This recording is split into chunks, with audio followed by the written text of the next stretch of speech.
Oh, hey up guys. I thought I'd give myself enough time here, but I didn't. There we go. Right, I'm just running some apps, material. No, no, no. Start again. Fudge. Elite Observatory Core, just running that in the background. There we go. It's up. Oh man. Not going good today, guys. Right, how does... Okay.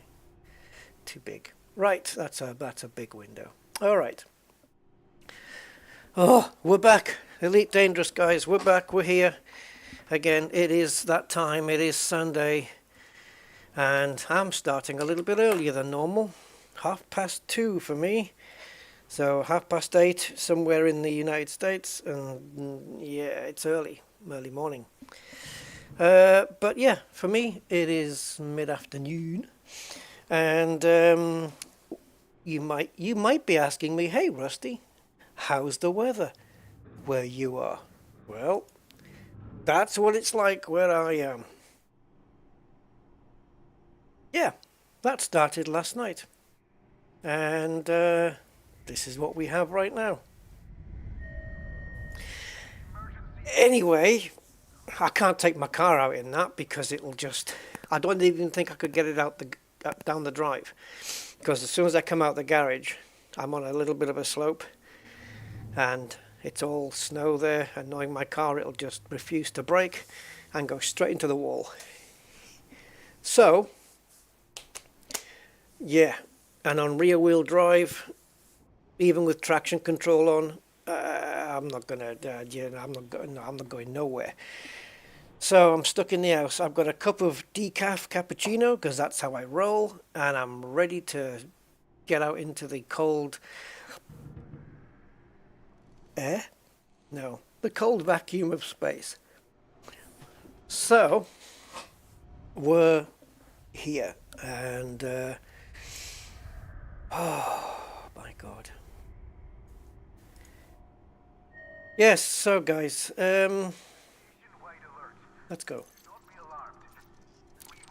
So I've got Market Connector running, and I've got Elite Observatory Core running. What do we have still to do? Yes. There's other planets in this system that we're in. There was some I wasn't even going to bother with. But there is just... I've done that one. I've done that one. So there is...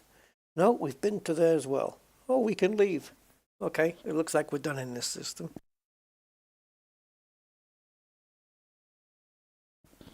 Oh, coughing up. Commander Steve Zodiac. Hi, Commander Steve.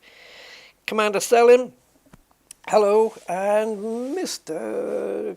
Commander Budman, one and only. Snowmageddon. Yeah, you guys have got it worse than us, apparently, from what I see on the news. Where are you? I hope it's okay where you are. Oh, I'm debating whether I put sugar in this coffee. I'll manage. Right, so we are in 1490. Yeah, so we can leave here. We're done. Do we still have the plotted route? Frontier? Oh. Destination Colonia? I don't think so. No, that was me trying to see how many jumps it is back to Colonia. Look, 6. That's all it is. But that includes neutrons and supercharging and all that stuff. Frameshift drive, supercharged. It includes that. That's why it's 6. But we are, in fact, into Odin's Hold. Now, if I remember, there was BHs, black holes, in the vicinity, and there was some close by. Now, I have included black holes in the title of the stream, so I'd like to at least find one more. Just to say that, you know, I'm not getting done under the Trades Description Act, whatever. Now then. I am plodding along here, guys. I'm gonna, I think, bite the bullet and make... Well, never mind. I'm not going to bother you guys with my personal stuff. I'm just pretending like everything's alright. So let's go and get a black hole if we can find one. And I know there was one because I took screenshots, didn't I, last time? So if I need to refer back to that, I can.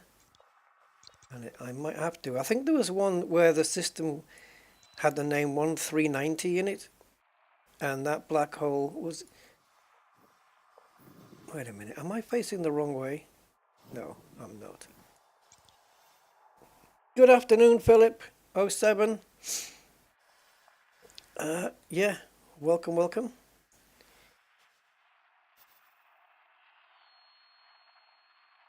Right, I'm going to have to refer to me screenshots. So if you bear with me, guys, we'll do that. Now it would have been... I don't know if it would have been December or January. I think January, but I can't be 100% sure. Let's have a look. It's not January, because I'm looking at the screenshots for that. So let's go to Diciembre 2024. There we go. Right, Elite Dangerous. There we go. Is that the screenshot? It looks like it might be. What's this one? Ah, it's 3059. Have we been? Eok. Proué FG-Y F3059. We have not been, and there's another one. Have we been to that one? No, there's another one right next to it, 2077. We have been to that one. This one we haven't been to because there's no system map. So let's go. It's a jump away. Maybe even less.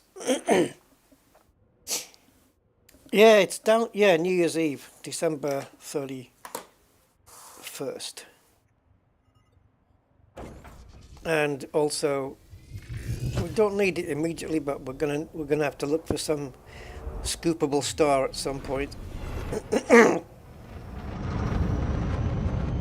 I detailed a car today. No. Well, virtually. Car detail simulator. And I've also put in for a request for a key for a AAA game, guys. Oh, yeah. Not the kind of game I would normally bring to the channel, but if I get the key, I will be, because it looks good. But let's see. And we are 11 days away from Assetto Corsa Evo.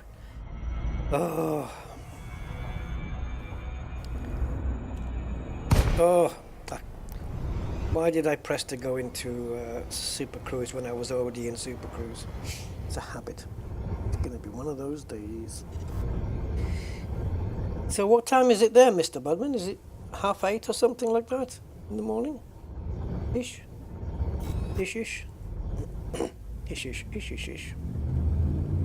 4, 3, 2, 1, engage.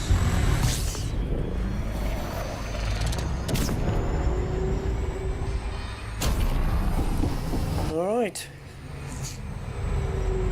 After we go to this black hole, we're going to have to just venture out as normal, because I'm going to need a scoopable star at some point. So yeah, this is only 39 light years away. We were right next to it and I couldn't even see it. There you go. Yeah, ish-ish. Ish-ish. Ish-ish.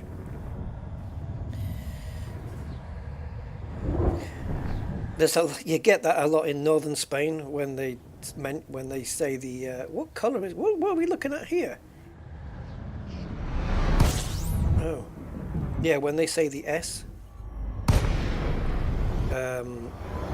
So instead of saying sí claro, which means yes of course, they would say pues sí claro que, and it's all I don't know if that's Catalan or whatever, but it's like northern Spanish. I hear. In Madrid as well. You get that. Yeah, we didn't just damage anything further, did we? No, it's the same. Need to get the ship repaired as well at some point. Fuel reserves at 25%. There you go, a black hole. I have satisfied the stream title. We have a looking at another sugar donut right here. And, oh, let's do a sys scan because we need to do one of those. That sounds medical, doesn't it? Sys scan. I think I'm going to need one of those myself. But anyway, a system scan, a D scan, a honk. Let's honk it. Complete. We have an uncommon secondary star type, apparently. Uncommon secondary. What, like a neutron? Yeah. Is it really uncommon to find a neutron as a secondary star, though? I mean... And if we were to plot a route somewhere using... No, we have to go in the galaxy map. If I'm to plot a route now, outwards from here, taking into account jet cone boosts, would the Elite Dangerous plotter make my first jump using a jet cone? What I'm saying is, because the neutron isn't the primary star, does it still plot? Does it still say, well, look, there's a neutron in there, you can supercharge from that and then go out? Because Spanch would do that. Spanch would know there was a neutron in here, and it would plot that my next jump as a long one. But I don't know if the Elite Dangerous plotter does it. We're going to find out anyway. So, okay. Let's say we want to skedaddle from here. Yeah, we can check that in a second. Let's come out because I don't know which way I'm facing here. So I kind of want to be, you're going to want to, and you kind of want to. I don't even know where I'm going. I think just diagonally across this way. So.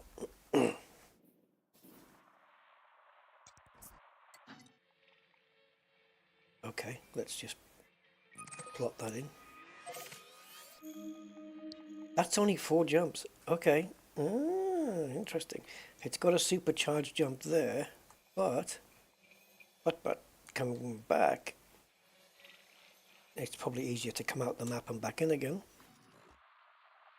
Ah, no, you see, it does not plot the first jump as a supercharged jump, even though there is, in fact, a neutron star in the system.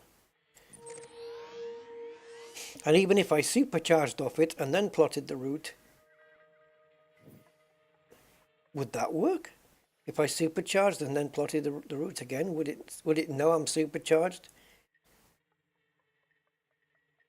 Actually, that's not a neutron star, it's a white dwarf. Right, that's not a neutron. No, it's a white dwarf star. I ain't going anywhere near that thing. Yeah, the threshold, the breaking point where it puts the brakes on, the emergency stop, it's too close for my liking. All right, 4 jumps it is. Okay, well, it's not a lot, but let's go. Before we do, I want to exit this safely, so let's just pop that on the scanner, and we'll just do a complete 180 until the compass dot is in the middle. There we go. Right. Oh, they're not really hard points, are they? 4, 3, 2, 1, engage.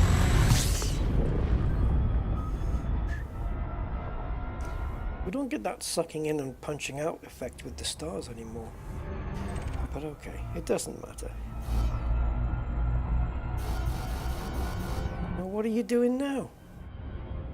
Oh, it has calculated that in. It does want me to go to the other star. Well, okay, it has calculated it. Well, I'll be damned. This is going to be a risk, though. What have I got to lose? I've got enough damage on my ship already. Oh yeah, yeah, let's put some more overcharge in when we've got no fuel left. That's a great idea, Rust. We'll be alright. It's fairly efficient.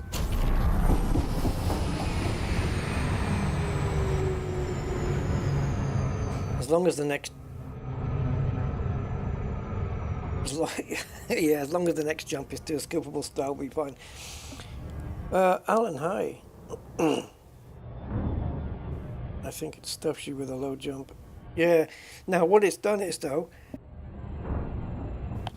obviously I can't do 116, but if I scoop up this it can. But it looks like if you scoop off a white dwarf star instead of a neutron, what happens is you get an orange line instead of a blue line.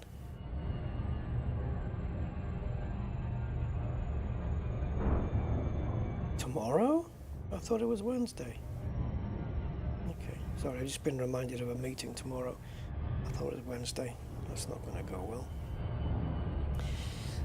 Detox in shots. Hi, Detox. Hi.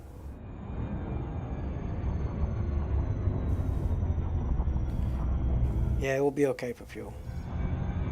It's here that worries me, because it's a white dwarf and they're not as forgiving as neutrons, so I have to go right into the tip of Marge Simpson's hair. Actually, it doesn't look like, yeah, it does look like Marge Simpson's hair at the top. No, I want to get the very tip here. Even if it takes a little bit longer to supercharge this way, it's safer. Just go right in the end bit here. Oh man, don't freak me out with that. Told you. Told you. Told you. It's you can't. Even here, right on the frickin' tip, it's too close. But I was going really slow, so there's no. We haven't got any extra damage or anything.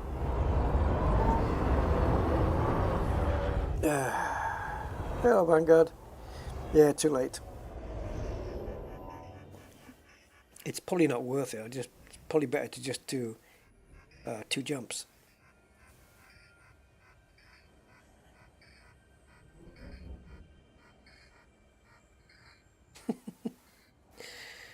I knew it was going to be risky, but Jesus.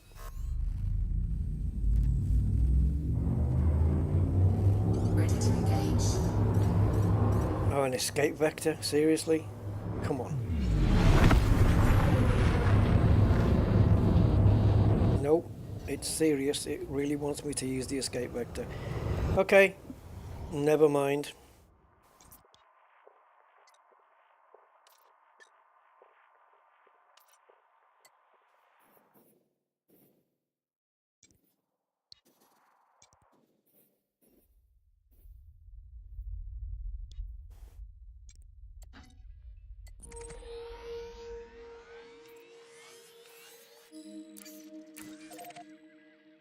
Now, it says 7 jumps, but it's not going to be. It's going to be a bit less, I think. Okay, I'm not jumping to that system.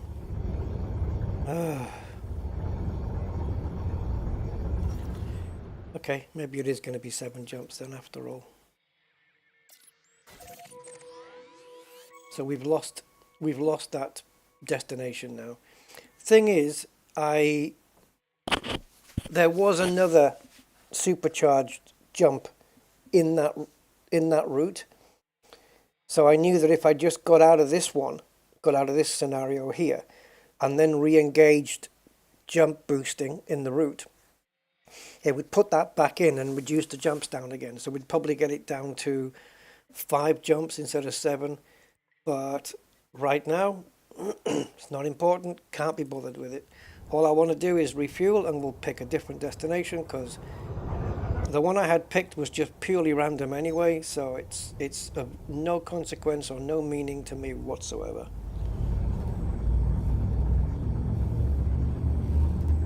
And so we'll just priority 1 is refueling. Ready to engage. 4, 3,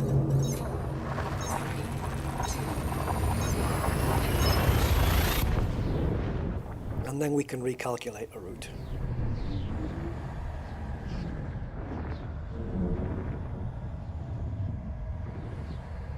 It's a pity we can't do a route where it just, I want it to ignore white dwarfs and just do neutrons. Or at least, if there is a white dwarf, don't expect me to scoop off it. Just make the next jump a normal one. So let's do the plotting again.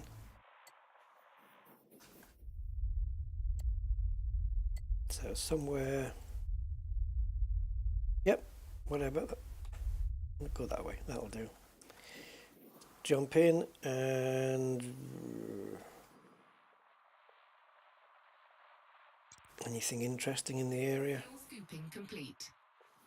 These are A or B stars, right? That's a B, a blue-white.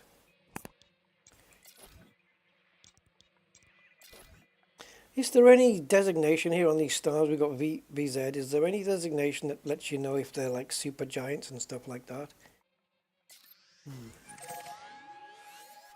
Okay, that's not what I want. So we're going to include this again. See, for me, you're including jet cone boosts if you want to cover distance in the shortest amount of jumps, right? But if you're looking for undiscovered systems and plants and stuff like that, you'd probably want to miss this out. Now, this has gone down to 5 jumps, but I'm actually going to go and do it without, because that way I get to see more systems. So there's that. Right, we're fueled up. Let's go. Laser lobsters and space pizzas and stuff. Capitalize. Oh, gotcha. Or capital ones then. For the Roman numerals, yeah. Capital ones. 2, 3, 6. Is that a capital 2 or a small 2? Oh, Lord Mordecai. Good afternoon. Am I well? Nope. But thanks for asking. Nope. Nope. I don't know. The fear is real. Right, let's go. Fuel scooping. 23, okay. And what does it look like? It looks like nobody's been here before. Scooping complete. But our normal scanners managed to pick these up because they're close by. Okay, we have 20 more bodies to find.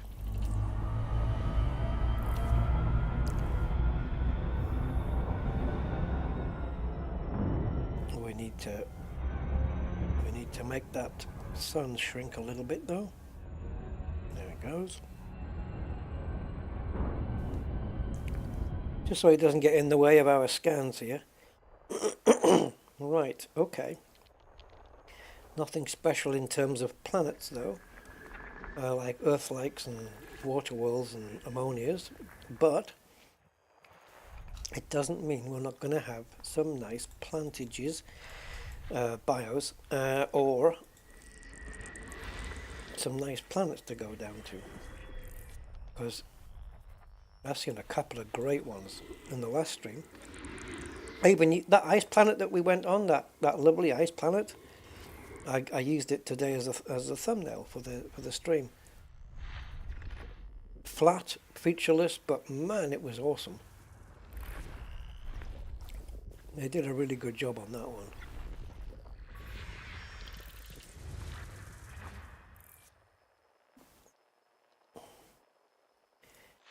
Oh boy.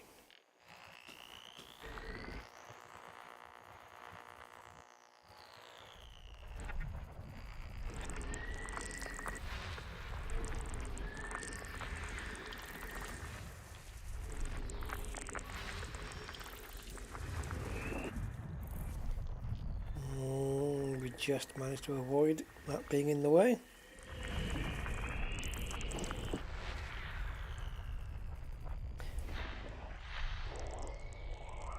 What? Oh, we have to be on top of it. There we go. So 3 geos on that one. Holy schmokels! 7? Anything good? Well, I don't know. I don't think so. 20 worst case scenario 22.5 million. Best case scenario 25. How many have you listed?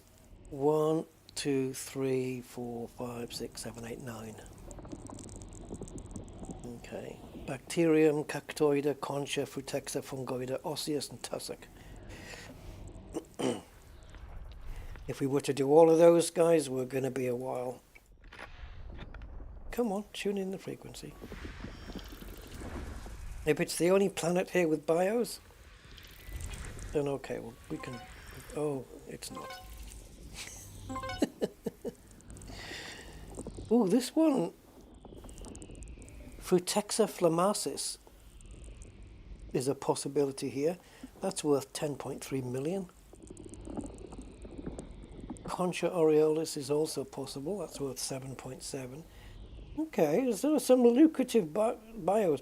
The problem is, when you have a planet like this, with 7 and a planet with 6, if I want to get them all, I mean, obviously it's going to keep me here a little while. But then again, that is exactly what exploration is all about. That one has a wide ring.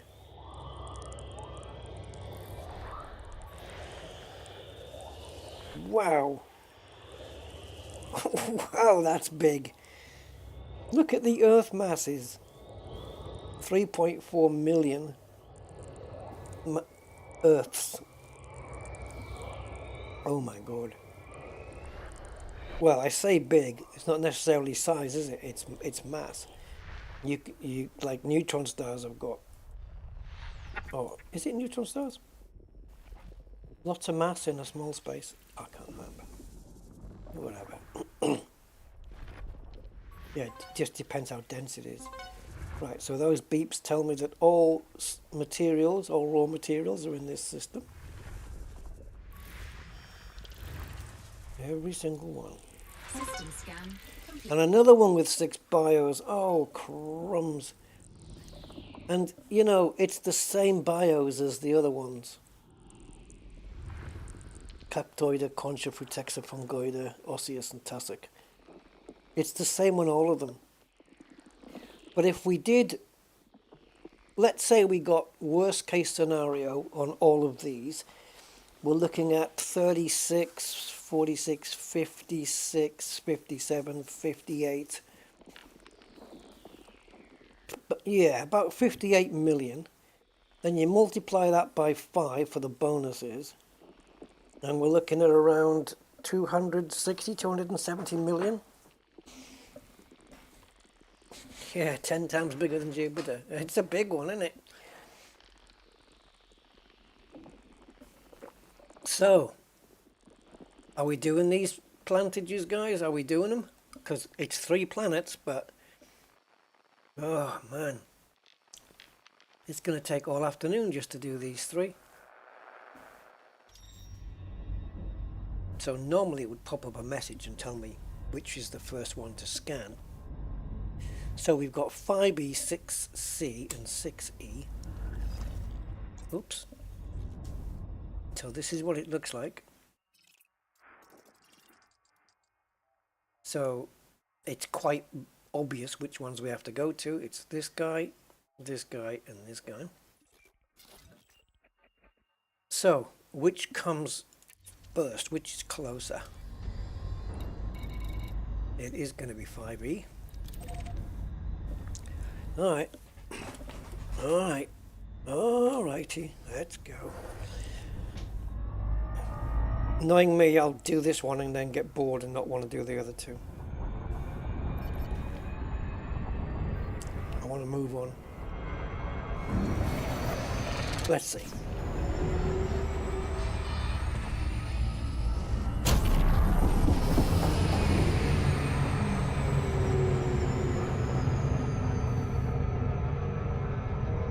Not too far away anyway. Oops. Oopsie. Slightly miscalculated there. We got paint damage? Got paint damage just there, look. There's not a lot of paint left on this ship though. I mean, well, let's just say, well, there is, but there's a lot of it that's flaked off. It's not looking its best at the moment.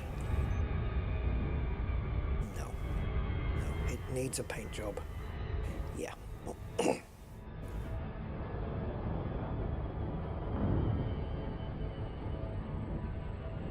think they would have come up with a super cruise resistant paint by now.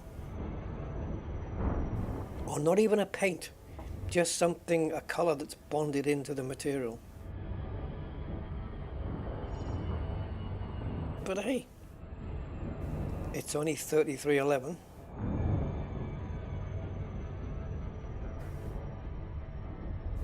Well, this looks a little bit interessante. What is this? We have an ice cap.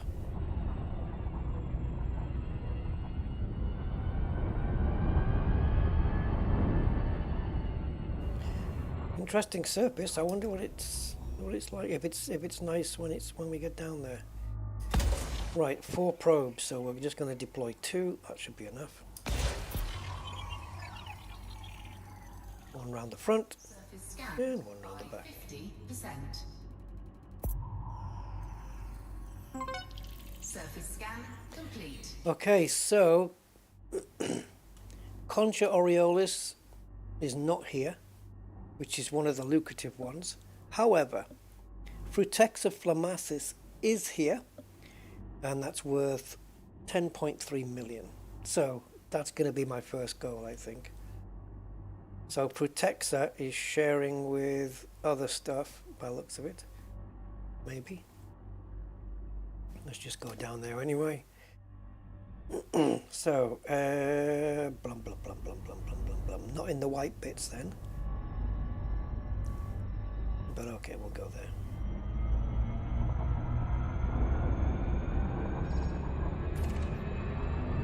Yeah. Ooh, we're going too fast now. Flight engaged. Right, so we'll just plonk ourselves down in this region. Is it bumpy? Depends.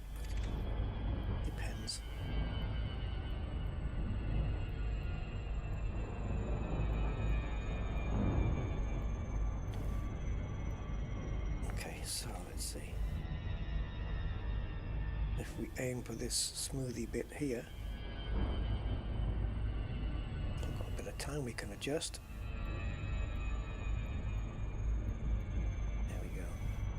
Right, so somewhere here, maybe near the more mountainy areas. Looks very matte, khaki colour, yeah, olive colour. I'll be interested to see the surface.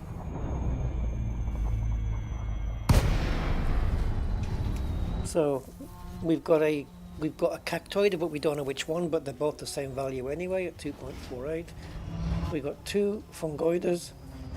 Gelata and Cetisis. Gelata's worth more, twice as much.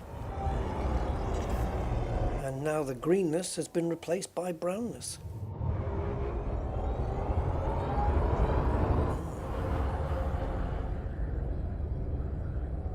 Gravity 0.16 at this altitude.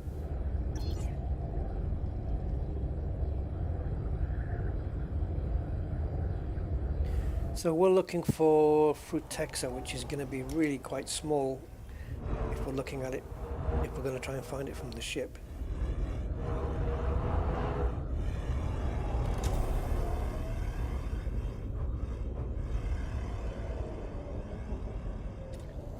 Oh, that is not Frutexa. Is that gelata? That concha gelata? Or, no, no, it's not. What the hell is that? Those in the background there. Is that just rocks?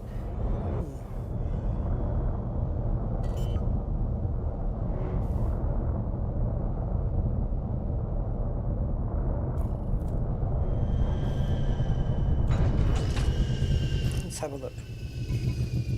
I'm going to take the card just in case. Low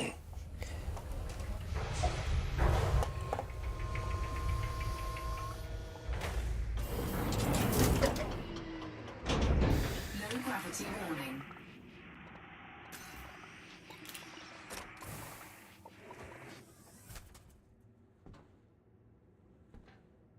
And suddenly it was night time. There we go. Right. Let's take a look.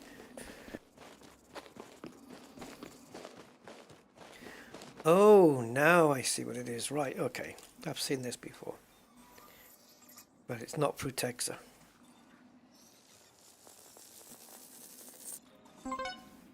Cactoida lapis.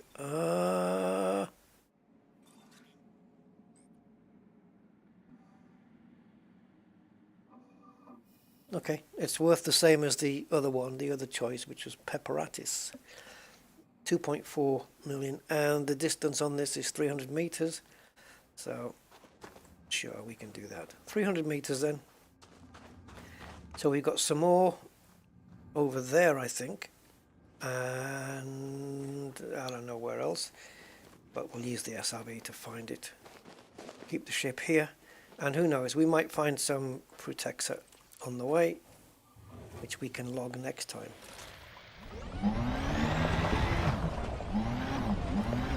Right, I'm going to put this on because it just makes them a bit more visible. So first order of the day is to cover the 300 meters.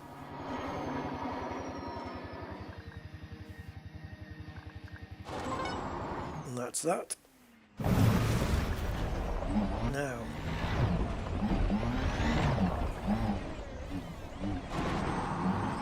did I spot one over there or not? See, at distance they could just be rocks.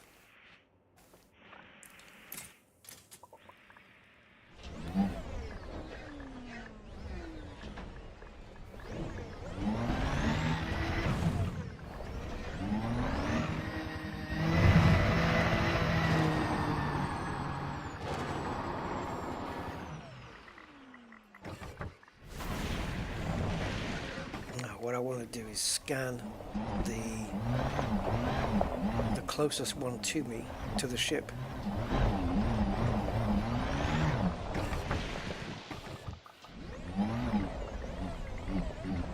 Just go and get this one.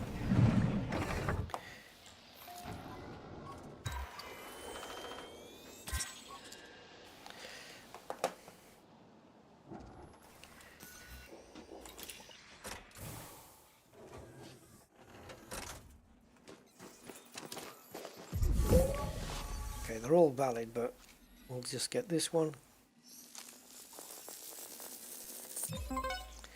And then if we carry on in that direction and see another one, although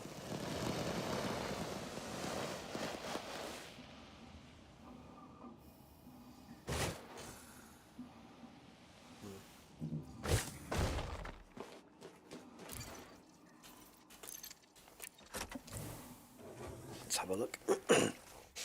So we can carry on in the same direction, or we can just circle around a little bit. I'm just going to carry on.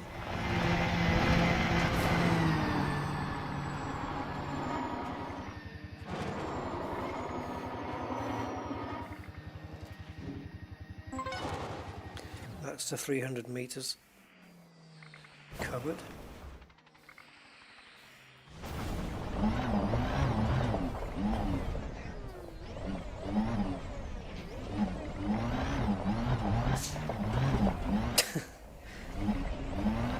guess it is, Alan.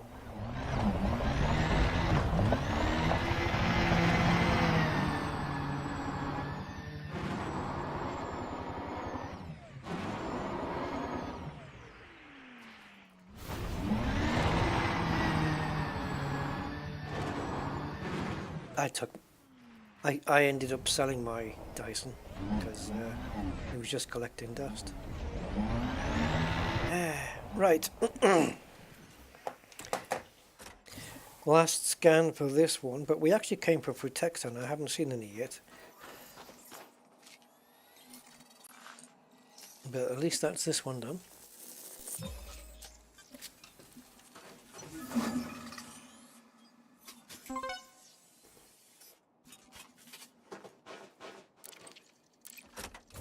Don't bother buying a Hoover either because it sucks. Now then, let's go here and go to Codex and go to Discoveries and here and here. And Fruity, where are you, Fruity? And we're looking for Flamassis. Oh, those. Haven't seen those for a long time. Okay, this is worth 10.33 million. Or 51 million something when we're all said and done. So we're looking for those little wispy buggers. That's going to be fun.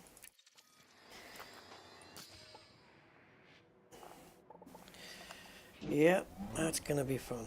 I think we're probably better off doing it in the ship, even though we're going to have to tread carefully, because you could easily miss those.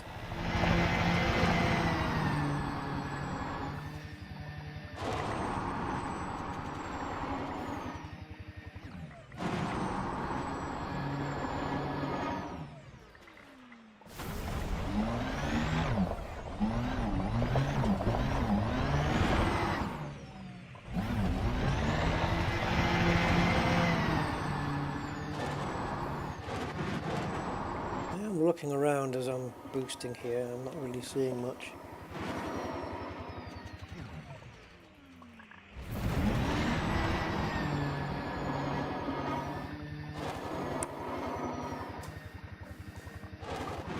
Bear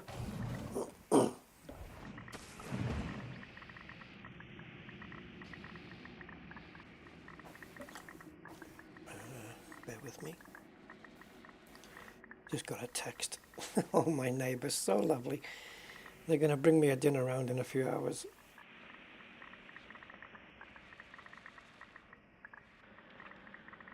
Very kind of them, very nice. Futexa likes the altitude. Yeah, I mean, we could fly over to a more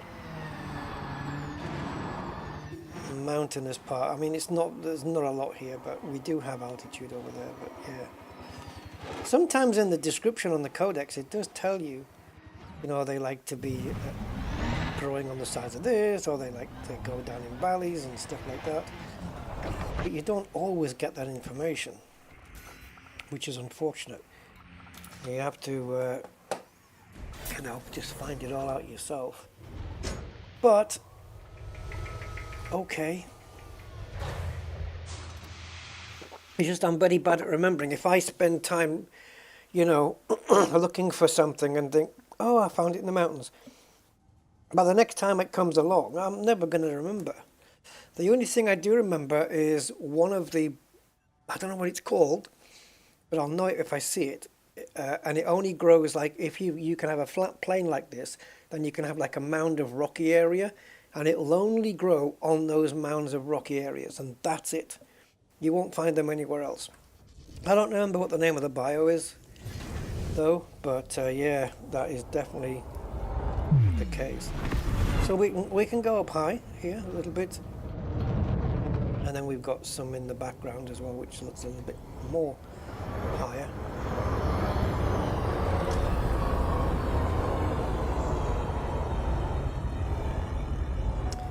Like normally the bios, they tend to highlight quite brighter, a little bit brighter on the night vision.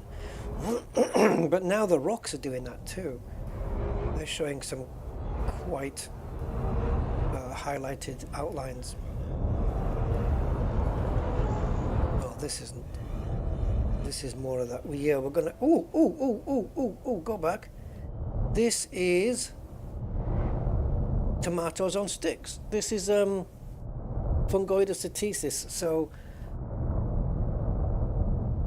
okay, it's not the gelato one, which is a shame, because the gelato one was the more lucrative.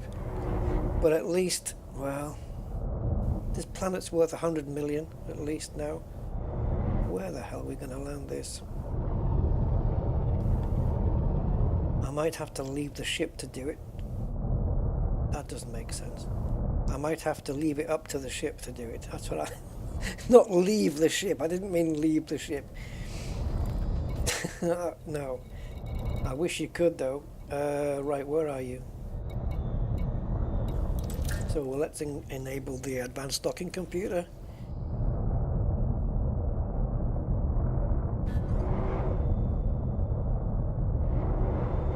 Yeah, go on.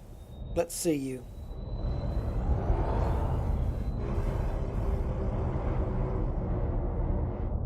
Come on. Hunt around. Oh, there was a window there. Yes, go back. It's a small window. I wouldn't chance it. But if you can do it... It is actively hunting like I would. It saw there was a blue window there and it went back to it. Exactly the same as what I would do. At what point do you give... There you go. You got one. You got one. You got one. Yeah, perfect. Tilt it round. Oh, it's as if I'm controlling it.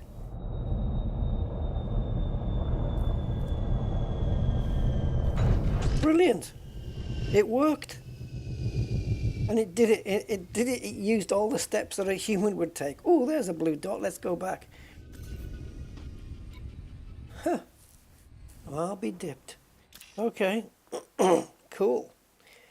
We tried it before and it couldn't find a place to land at all. Right, now where have you... Where, oh dear, in relation to where we were, I don't have night vision on this suit, so, oh, is it, oh no, is it over there? Oh.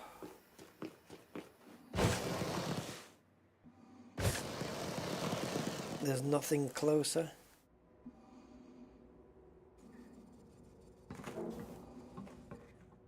No, we're gonna have to take the SRV over there.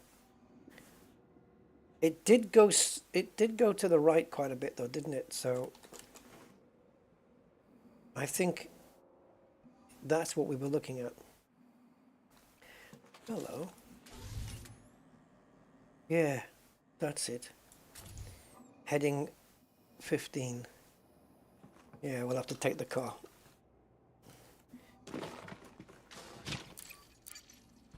Hello, Andy.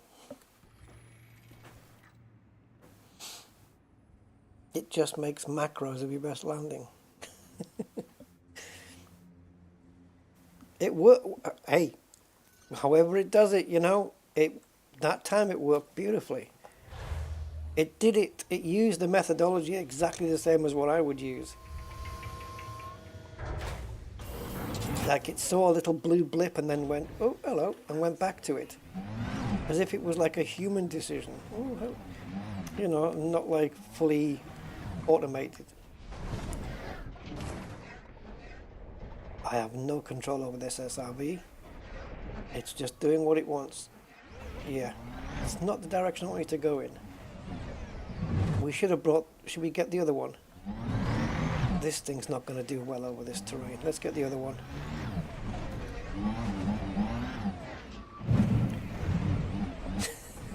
This thing's useless. Oh, you can't swap out here, can you? You have to board again. Okay, no problemo.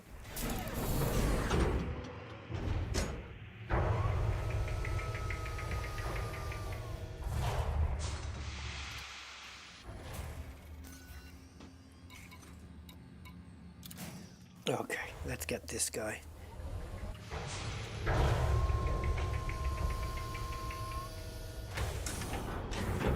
Low gravity warning.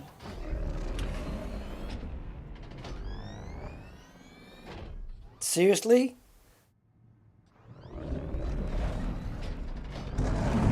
It could barely move. I know it's a heavier SRV, but geez, it could barely move. Oh yeah, this was a great idea. It's pretty good at the bumpy terrain, but if it's got a very low front, so it's very easy for rocks just to hit the front of it, and then it just doesn't. It just doesn't. Hi Memphis. Howdy, howdy. Right, let's just try and plot a course on 15 degrees. It's got the boost is pretty pointless on this. Once she gets going though, she's great at tipping over. Oh, come on. Stop. It does need a function to raise suspension for higher ground clearance. That would just be awesome. It just has to be like by a foot, 12 inches, something like that. That's it.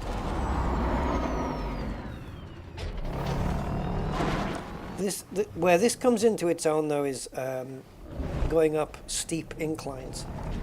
I mean, this thing's just, it's like it doesn't care. Steep? Nope. I'll take it. And it just goes straight up. Almost vertical. It's amazing. But yeah, I'm inclined to think now that the Scorpion is probably better. The Scarab is probably suited better for this kind of terrain. And because you can boost over most of it. So, right, here we go. Another unplanned. I wasn't planning to do this particular one right now, but it's nice that we've got different stuff here. So there we go, Fungoidus latissius, done and done. We just need now 2 more of those, and maybe taking this little tank is probably not the best idea. Like an old Citroen. Oh man, the old Citroens would have been amazing. You could drive on terrain like this in an old Citroen and it would be like you were driving on a smooth road. Those old Citroens, man, were just the best. Oh no. Oh no. I would love one of those old Citroens. The Citroen DS. Oh, awesome. They're strange looking cars, yeah, but they're amazing. They're amazing. The design, the technology, the 1-spoke steering wheel. It's freaking awesome. I love it. I would love to own one of those old Citroens, man, with the gas suspension. You'll never, I mean, unless you're going in a Rolls Royce, you won't have a smoother ride. They're just beautiful. Hydropneumatic, yeah. You have to, yeah, build your own Citroen. Citroen. Yeah, Citroen. Citroen is what they call it in Spain. Citroen.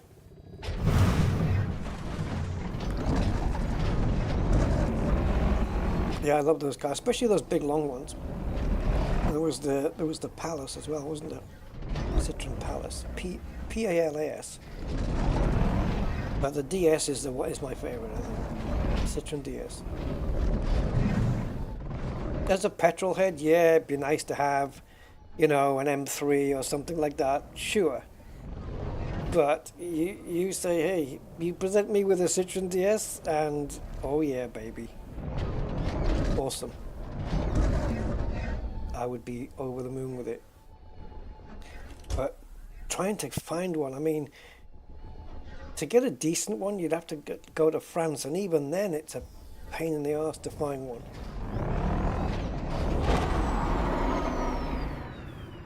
I don't know how the modern Citroens are. Do they still have that?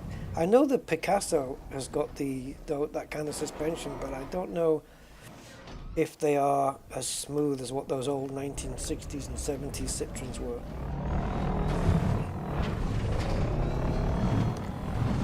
I am trying to hunt for another batch of Pongoida, but it's painful.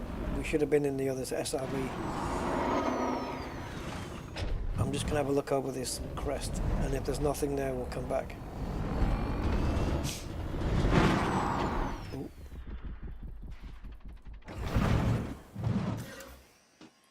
Let me just have a quick look around. It's weird, isn't it, why I say let me. I don't think anyone's going to stop me. Let me do this. Right.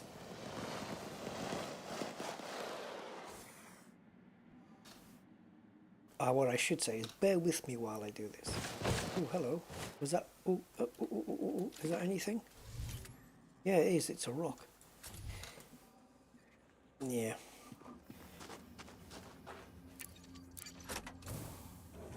Hey, Chad.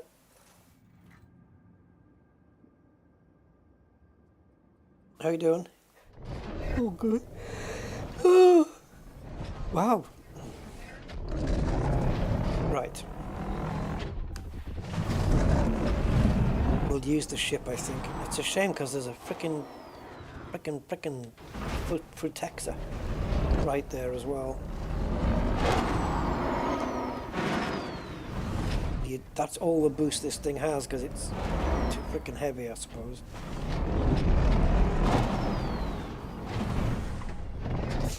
Is there anywhere in the game where it shows you the mass of this, or the weight of this compared to the Scorpion? Because I know on the ship it shows you in the outfitting, or in the shipyard, it shows you the mass of your ship. Actually, no, it does it in outfitting as well. It does. But SRVs, I don't know. I know this thing has to be heavier by quite a margin. But it's it has its uses. That's why I brought one along with me. But you know, for making those steep hill climbs, yes, it's an absolute godsend every single time. It doesn't care about angles. But yeah, going over the rough terrain like that.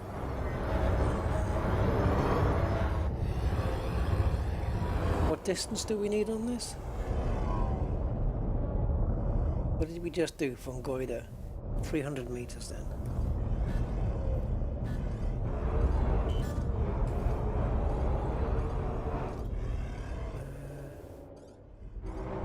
Right, so we are looking for whitish areas or bright areas because that's they did show up to be quite bright against the background. Yeah, it's just annoying having that message on the screen all the time.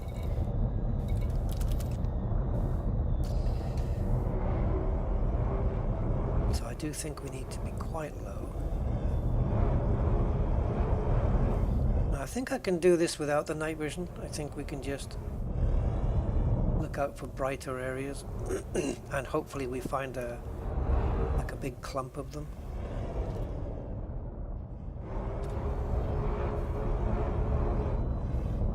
Please don't tell me that was a one-off. But I think for the other one, for the Protexer, I'm going to need some night vision assistance, I think. Ooh.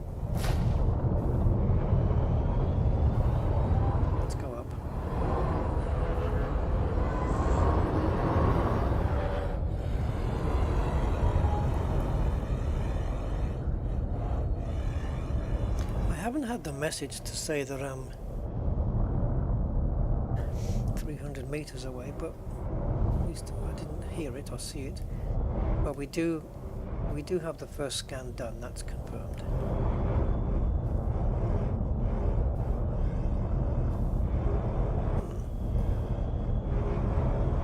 You see what I mean about 3 planets with these amount of Rusty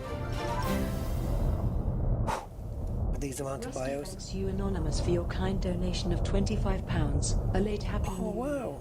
Oh wow, thank you so much. Thank you so much, Anonymous. Yeah, 30 tons, Deckard. Hi, One Doodle. Thank you, Anonymous. If you are who you are, thank you. You're a legend. But yeah, appreciate it so much. Yeah, you guys helped me out a lot. Big time. I've had to buy quite a few things this month, mainly for the freaking car. It needs stuff. Tools and things and stuff. But yeah. I'm ordering a pollen filter now because I haven't changed it for 30,000 miles. It probably needs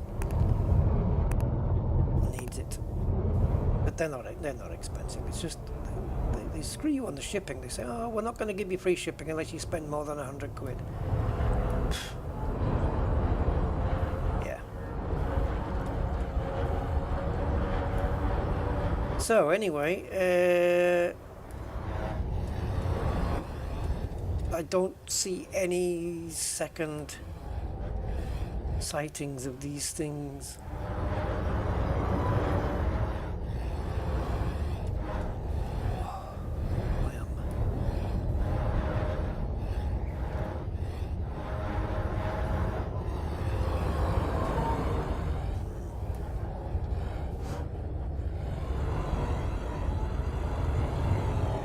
If I come across more Futexa, I'll scan that instead because... Oh! Is this anything? This is the bright area I was telling you about. Yeah, baby. So you see, you know what? What if this is the same as the one... What if we've just gone round in a freaking circle and this is the exact same... I mean... It's not, right? Is it? Can you imagine? Oh my god. Yeah, I did see a blue there, but for some reason my brain tells me we're going to get a better one here. It's not the same, is it? I mean, no, it can't be.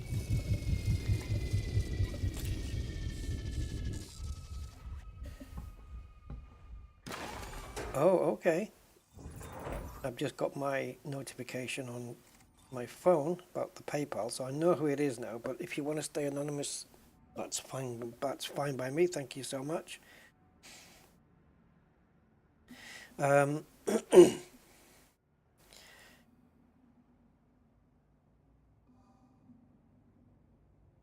with, please.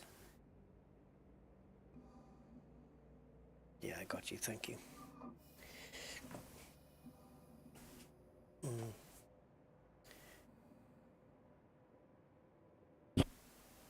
Oh, right. Sorry. I was looking at the chat. I was reading the chat and not doing the game. Ah. We're good. Second sample coming up. Lovely. And we are actually 11.3 kilometers away from our last scan. Let's see where it is. There it is. 11.3. So yeah, we did come a little bit more than 300 meters. A little bit. A little tiny distance more. Yeah. But it wasn't going to be impossible that we went around in circles. But unlikely, yes. But impossible, knowing me? No. Right, so we found them up that mountainy thing. So if we can, we've already traveled 300 meters now. So if we find another one here, plus a spot to land, that would be freaking awesome. Now, come on. Come on, Mandalay. Put your peepers out and let's look for this stuff together. Just look for some bright stuff. I want to stay around this mountainous region if I can. Like this incline here. The Scarab SRB would just zoom up this without even breaking a sweat, and it's nothing.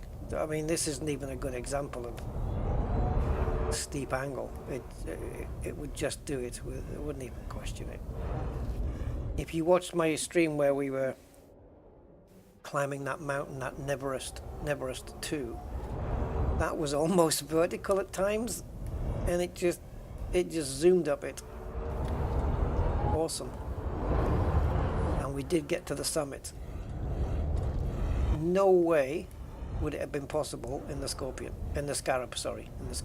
No way would it have been possible. It would have just slid all the way back down again. But yeah, the Scorpion was happy to just go straight up.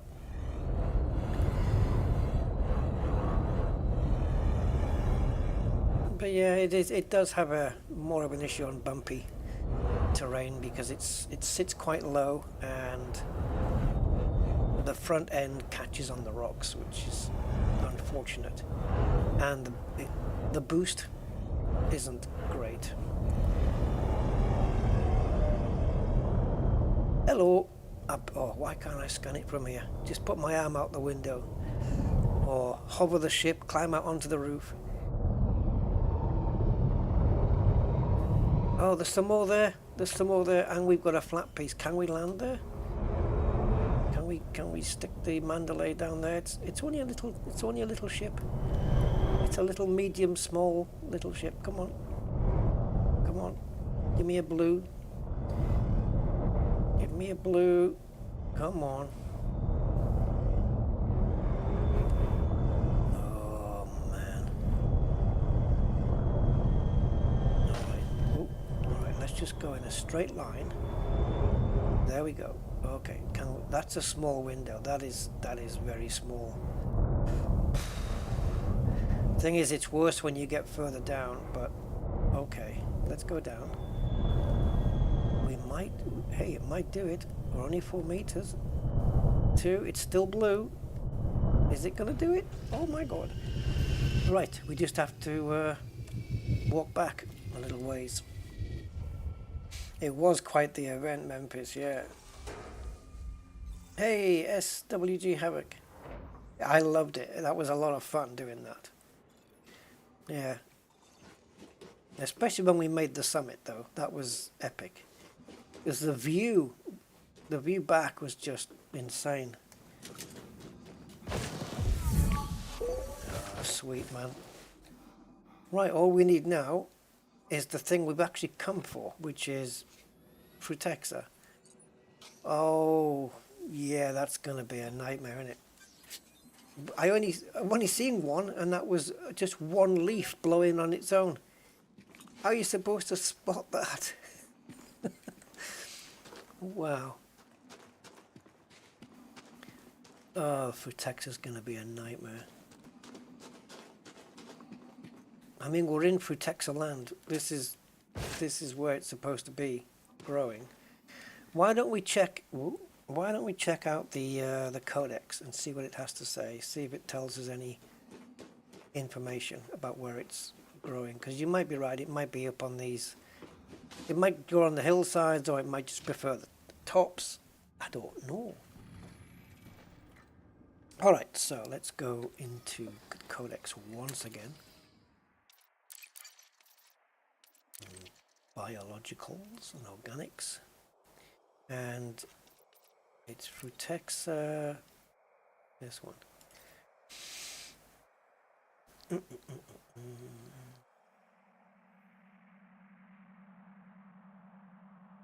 Doesn't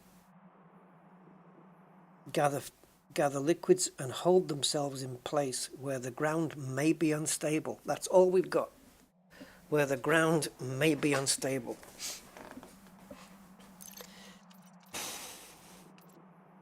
In other words, bumpy terrain.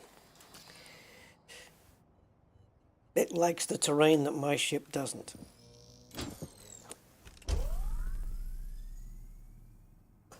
Well, when I chose the landing spot, I did choose the smoother terrain, didn't I? So I think we're going to have to go against that and choose the bumpy terrain. As such, we're going to have to go up and down again, but this time come down on some bumpier area. Fair enough. 4, 3, 2, 1. Engage. Now we'll just blip the overcharge.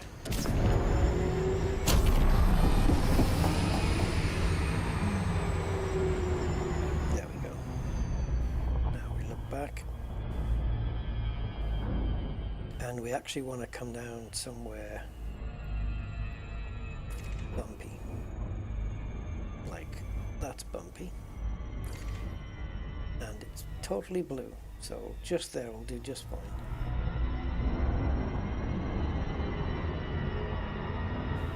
Are we still on the bumpy bit?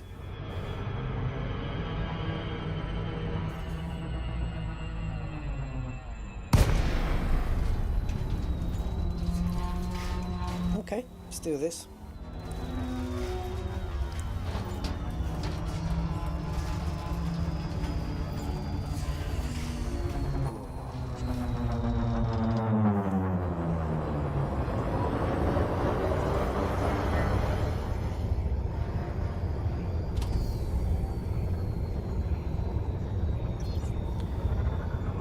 Yeah, this is unfriendly. I mean, landing here is going to be a nightmare. But it might get us what we want, though. I couldn't even stop it. I had vertical thrust. Oh, no wonder I had thrust on. I thought I cancelled it. Maybe it just didn't take. I pressed the button, I'm sure, to cancel the throttle. It just kept on going.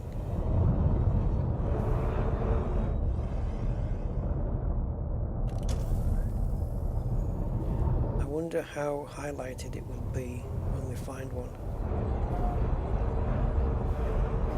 Is this night vision going to be a hindrance or a help here?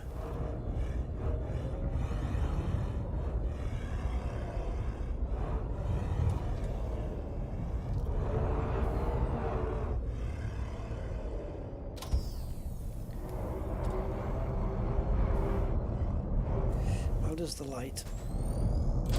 The light sucks, man. It's no good. I want to find one and then put night vision on and see how visible it is.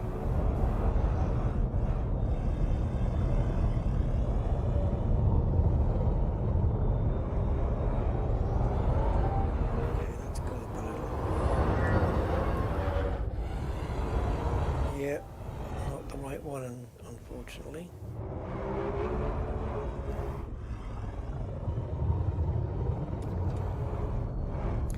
But the last time we found these, there was a Pt6 growing in and around, but just the one though.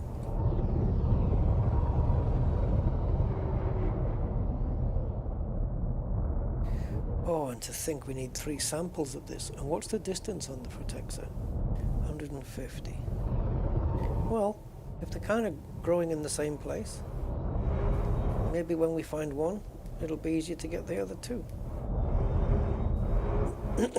Who knows?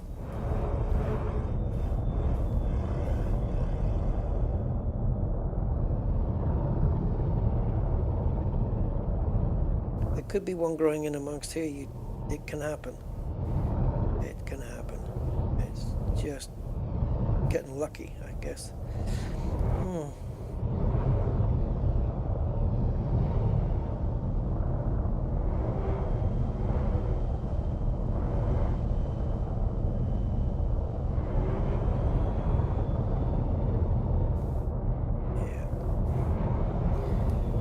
Not easy to spot these things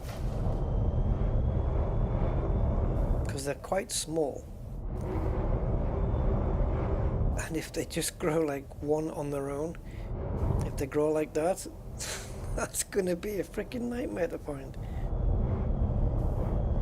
We need a little forest of them or something.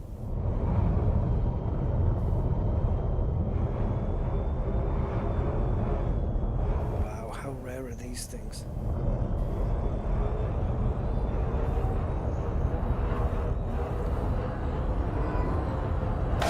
Oh, clip the wing. Just had my wings clipped.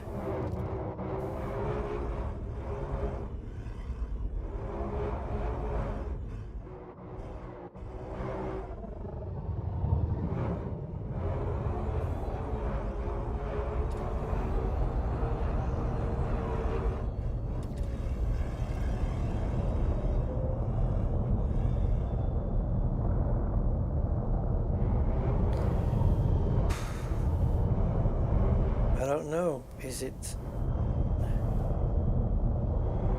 maybe an idea just to put the ship down and get the SRB and hunt in that?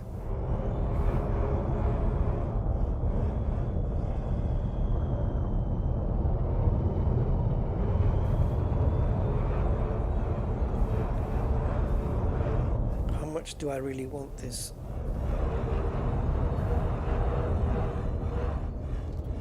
It's gonna make me want to just say, yeah, screw this system. Will the other 12, 13, 14, whatever bios that there are, we'll just leave them. Kind of goes against the grain of what we're trying to do here, but I like planets that have got like 2 or 3 bios. Go down, scan them, move on. But this is a nightmare.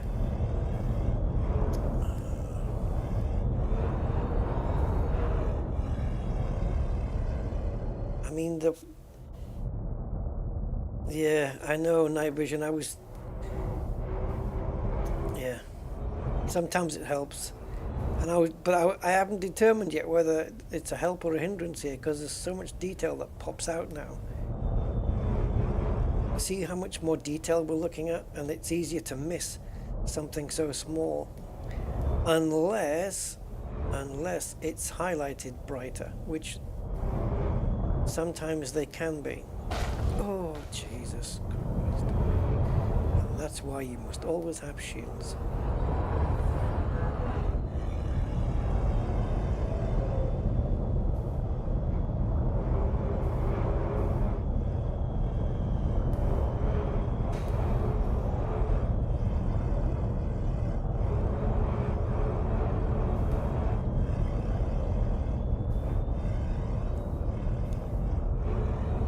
I mean, we are in the right areas, right? I mean, it did say that it was going to be found in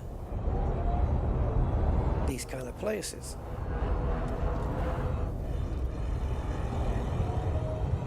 And that applies to any genus of Pt6.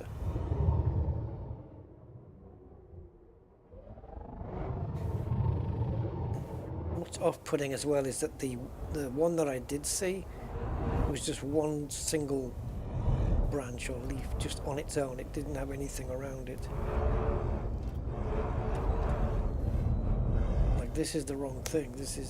It doesn't even highlight that brightly. And as of yet, I've got no idea how the Pt6 is going to show up, how highlighty it's going to be. Or how visible, let's say. I mean, these are okay. They kind of highlight when you're more up close.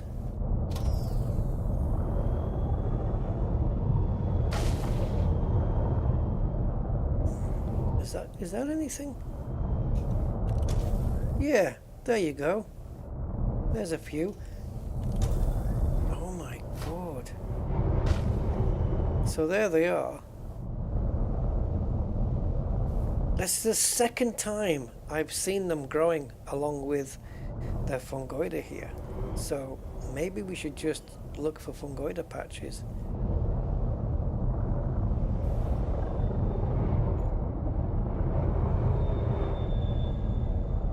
And see if there's any in and around the fungoida.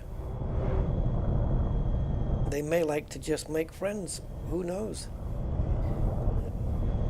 Frontier knows.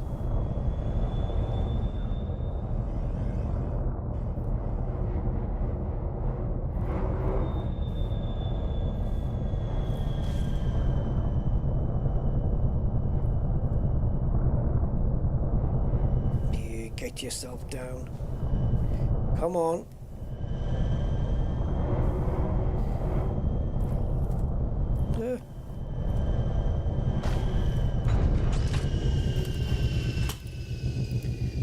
We got one. Right, so I'm going to just look for fungoida and just hope there's a Pt6 somewhere nearby.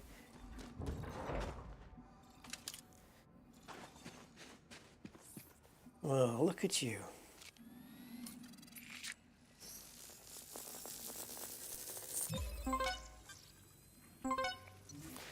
Do you think there's another one within 150 meters right here?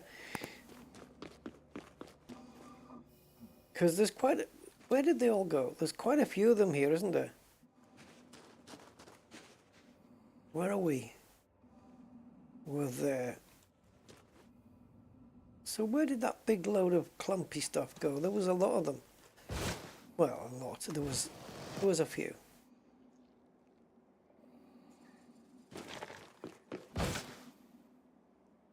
I don't think this is big enough.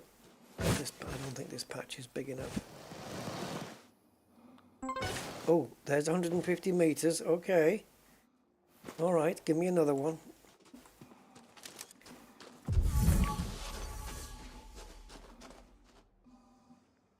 Right, anything blue we can forget about. Anything that shows up green.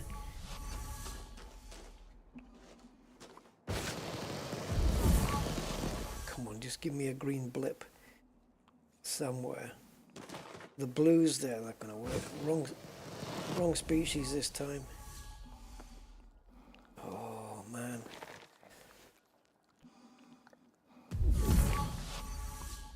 There's nothing anywhere.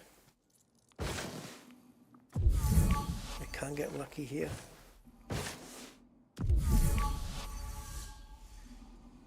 No. Not fair. Oi! Aye, aye, aye, aye, aye, aye, aye, aye. Sample number 2. Lit up like a frickin' Christmas tree. Hey, the elite noob. If we can just jump out of the ship. Yeah. Yeah. Just as it's hovering. Like the opposite of a rescue. There we go. Now, I don't suppose there's a third sample around here. Because 150 meters, we can cover that on foot nice and easy. But I don't think these things are growing on their own. I'm convinced that they're growing around the Pt6 now. Fungoida, sorry. I'm convinced they are. So all we need to do is just go and hunt another load of... Oh, this is a smart idea, Rusty. Yeah. This was... Yeah, okay. We'll make it.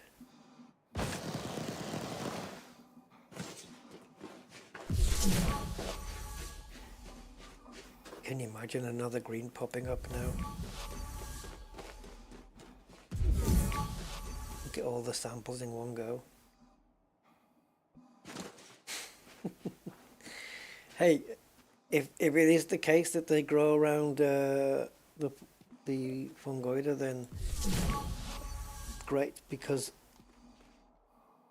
this same bio, this Pt6 is going to be on the other planets as well if we go to those. But I think that's it for here. All right, let's go find some more of those tomatoes, and then let's see if we can find some Pt6 growing with it.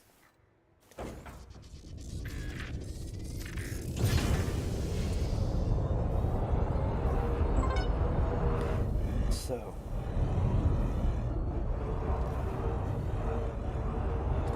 Pt6 is easier to find because oh, I keep getting them mixed up. Fungoid is easier to find because they just show up in brighter, you know, they just show up brighter and they're easy to spot that way.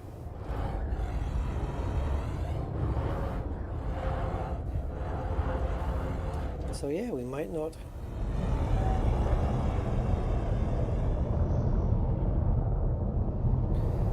run into too much difficulty. So there's another patch. So let's land here and see if we can spot any green blips. It's not a big patch, but I just need one leaf. That's it. And I'm happy.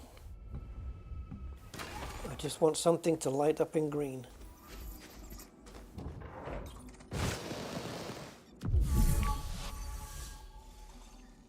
Too far away.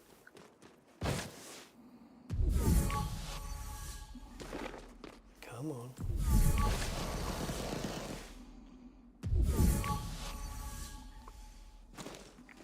Come on, just give me something green.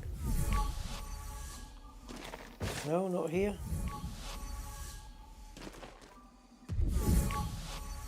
Looks like we're a bit out of luck here on this one. Yeah, it's not sharing with anything.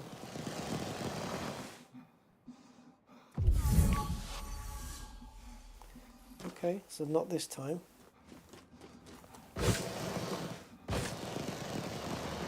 Let me just have a quick wander up here.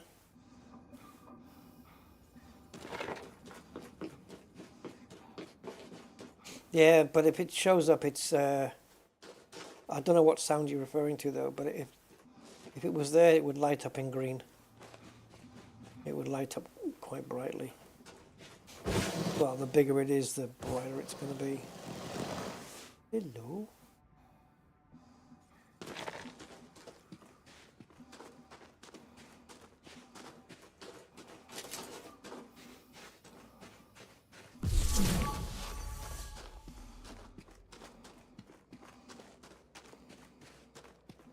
Yeah, when I'm doing this, I don't go by sounds or anything. It's all visual cues for me.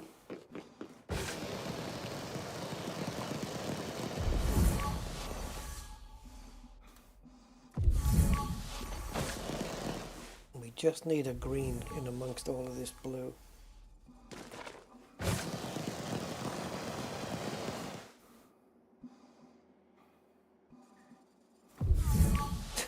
I can't scan that. Shall I go down and then just summon the ship later? Ooh, ooh, ooh, ooh!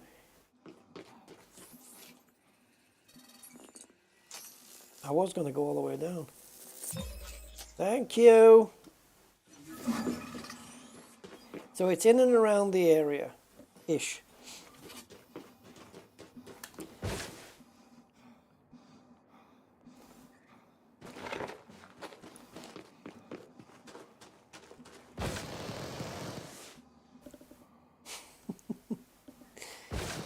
Oh man. So what's the next most lucrative?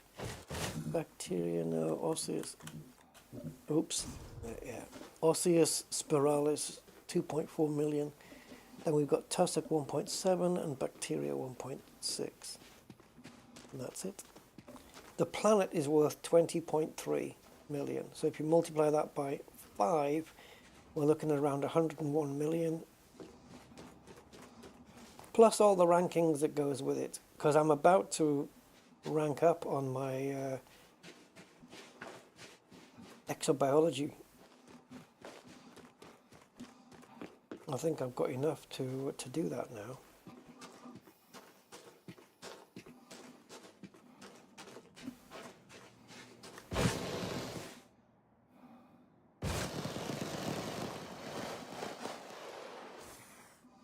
Save up all your boost now. Don't use any, don't use any, don't use any, don't use any. No. Ugh.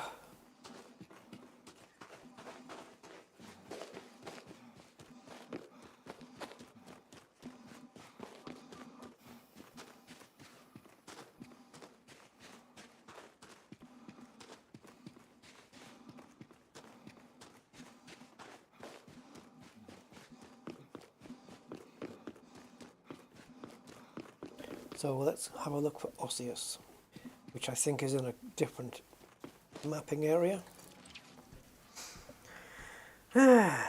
We got it. Once we figured out it was near the fungoida, it wasn't that difficult after all. But look, yeah, I just do what I normally do, which is look for it to grow, you know, in its own area kind of thing. But yeah, you do get occasions where certain bios like to grow around other ones. It happens. Alright, so now we're going to switch to osseous. Cactoida, we did that. Yeah, we did that one. So osseous now. I think we've come a little bit too far, but oh no, we're okay. Right, so this is the osseous map, so can't really go wrong here. Let's go on this side because it's brighter.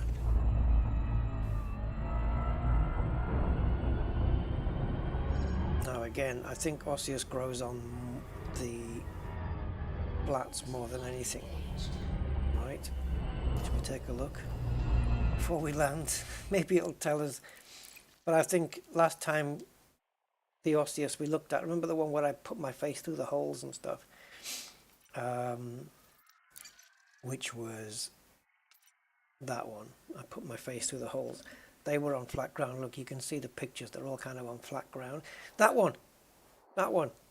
That is the one that grows on the rocky bits. But it's pictured here on flat ground. Fake picture. Photoshop. Right, we're looking for this one. Spiralis. Oh, it is that one. This is this one. It grows on the rocky parts. Slow growing organisms that can be found exclusively on rocky areas of planet. Right, so you go to the smooth areas and then there's rocky bits on the smooth areas and that's where they grow. Oh, it's these ones. Yeah. Alright.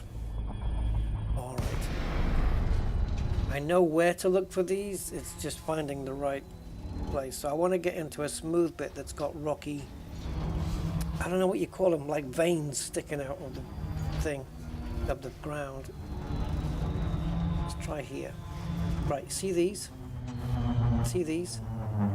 Those. Well, let's get down.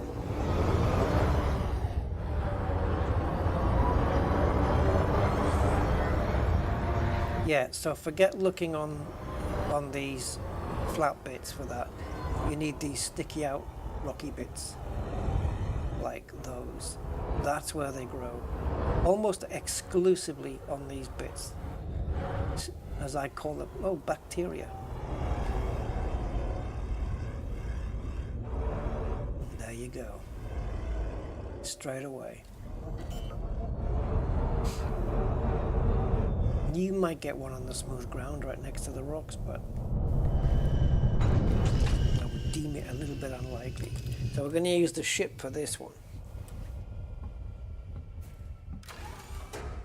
Distance 800 meters. Yeah, not really a problem because they're quite difficult to find, and 800 meters is, you'll certainly be traveling more than 800 to get the next one. Anyway, but yeah, this is them. So this is one of the only bios I do remember where they are. So just look, you know, you've got these smooth areas, and then you've just got like a rocky bit like that, and they'll grow on those. Not always though. We might be looking for a little while for the next one, but we also might get lucky. Let's see.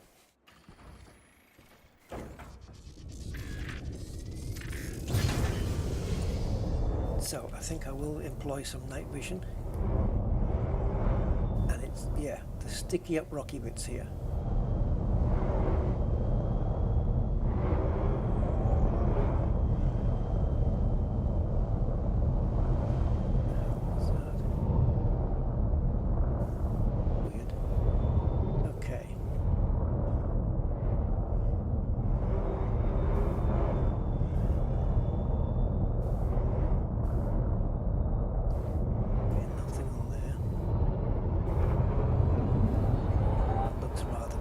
that one? It is, and it's just on that rocky bit there, or next to it. And there's another one over there, but I think that's more than 800, well, less than 800 meters away actually. So yeah, we've got scan 2 already. Nice. I could probably do it from here. No, I'm not. No, I'm too far away.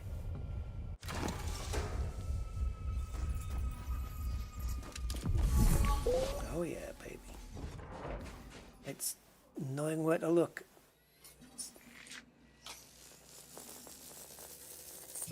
And there is another one in the distance, but I don't know if it's 800 meters or not.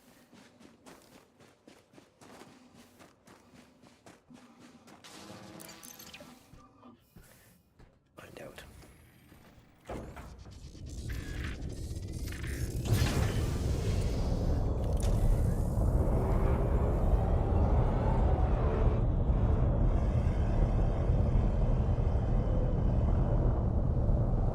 Are we 800?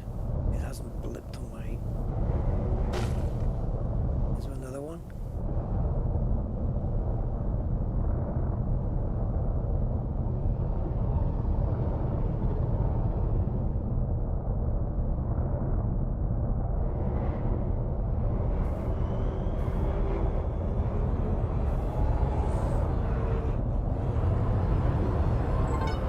Yeah, baby. That was quick. That was nice and quick, man. Oh. Now what I might do is just not bother with the other two, the tussock and the bacteria, and rather go to other planets and get the lucrative stuff. Because the other planets contain pretty much the same as what we've just seen here. So if I can get that Photexer every time, and who knows, maybe Concha Aureolis will appear on one of the planets. Because planet 6C and 6E contain pretty much what we're looking at here. But I don't know whether it's going to cross out the same planets. I don't know if it's going to cross out the same... I'll show you now what I mean.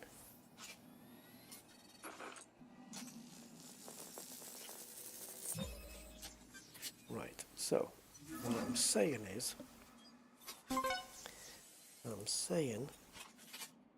that this planet, oops, what happened to it?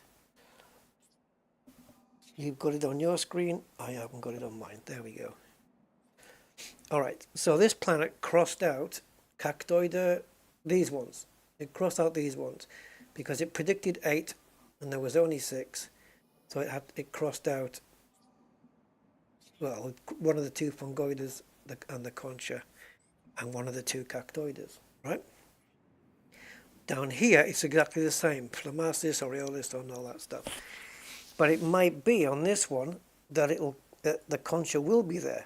Well, on this one it wasn't. The concha might exist on this next planet, in which case we'll, and it could be the Photexer doesn't. So we don't know where the ticks and the crosses are going to be on the next one. We've scanned these Cactoida, Photexer, and Fungoida and Osseous. All that's left is tussock and bacteria. But you can see here on these 2 planets, it's exactly the same stuff. So, except for this one, we know for sure that Photexer Phlomastis does not exist. So I'm hoping that the other one, Photexer Acus, 7.7, and Osseous Fractus at 4 million. So I'm just going to go and just pick out the 2 or 3. Like here, I would like to maybe get, if they're all there, these 3. And if the Fungoida gelata isn't there, we get one of these cactoides, just like we did here. And that's it. And then move on to the next one and just get the lucrative stuff. So, yeah, we'll see where the ticks and the crosses are going to be. And to do that, we need to go to planet sexy. I mean 6C. 6C. Yeah. Shield activated. Okay. Hopefully it got deactivated. Okay, so let's just put power up and let's plot 6C.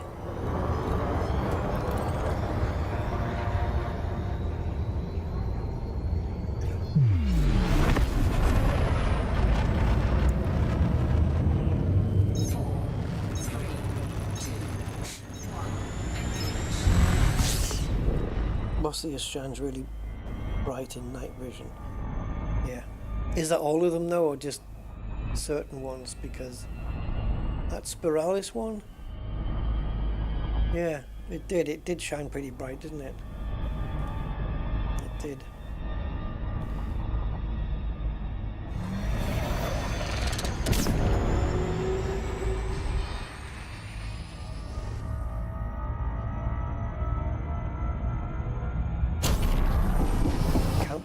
Count back up, give me 7, 6 is, I'll do. Now I can go into the cruise speed and we should be fine. That was nice.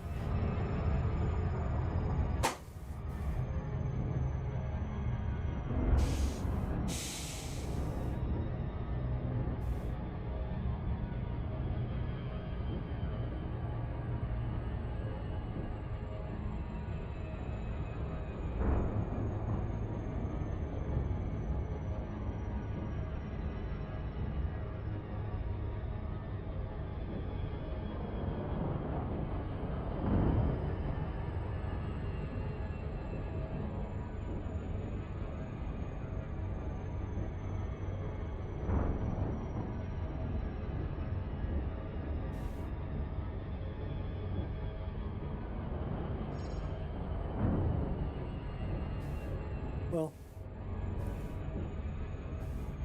the probes will tell us what genuses are down here. It won't tell us what species. We have to scan them for that. So let's find out what's missing. And if it takes away all the nice toys, then I'm leaving. Because we've got a worst and best case scenario in terms of money is quite substantial here.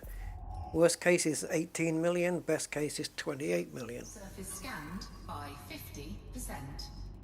So it's a 50 million extra if we get the good stuff. Oh, not bad, not bad. It's taken away Aureolus again, but at least Futexa is around. Now, Futexa and Fungoida, are they sharing the same map? There's Fungoida. Yeah, they do. Yeah, they do. What a surprise, eh? So let's do the Fungoida stroke Futexa hunt first. So we don't know which Fungoida it is. It could be Gelata. It could well be. It's probably going to be the exact same as the last planet, but you never know. But yeah, it's crossed out the Concha Aureolus again, which was worth 7 million. So we need to go to some rocky areas, don't we?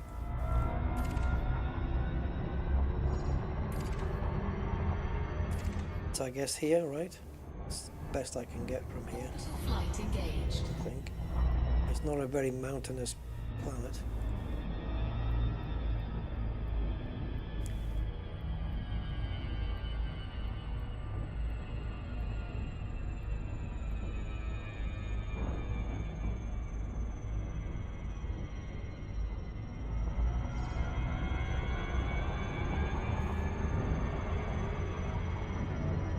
It's the best I can do, I think, from here. Might be enough altitude. Looks like it might be, because the other planet where we found them, they weren't that steep. The hills and mountains, wherever they are, they weren't that steep. So we might be okay here. So wherever there's Fungoida, there's Futexa. Well, I'm going with that working theory. And it's a nice and bright surface, so it may be easier to spot now.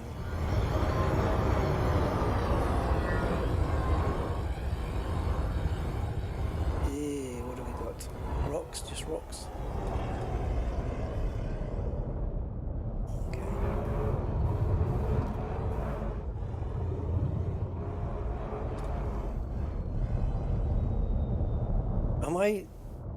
I'm dreaming, aren't I? Yeah. Hallucination there. I just looked like I saw a load of Pt6 and I didn't. No, my brain is I'm seeing hairy things, hairy leaves, and then when I get there, it's actually a rock. That's twice now. It must be a trick of the light, guys. It's got to be that. See, that looks like something, doesn't it? But I bet it's just a load of rocks. There we go. Oh, there it is. Pt6 straight away. Oh, can we land here though? Because it's a little bit slopey. We can. We just got a blue light.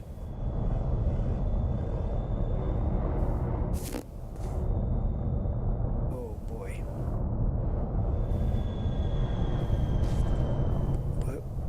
Oh, come on, I saw the blue light. I'm taking it. That's it. For Texas, straight off. Wow. Was not expecting that.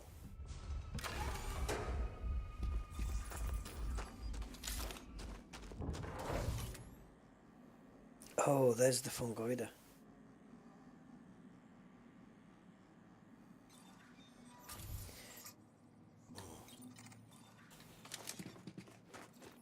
Hello.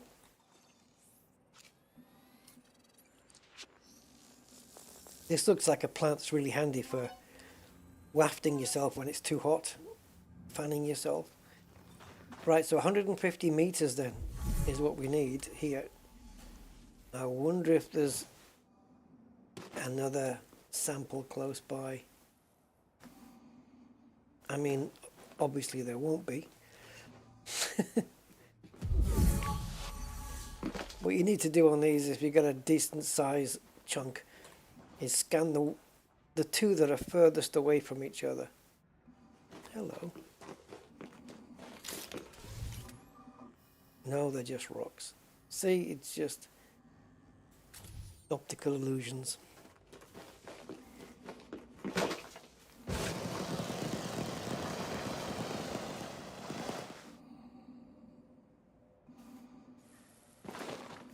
Imagine just finding one sample. That's enough. That's far enough away.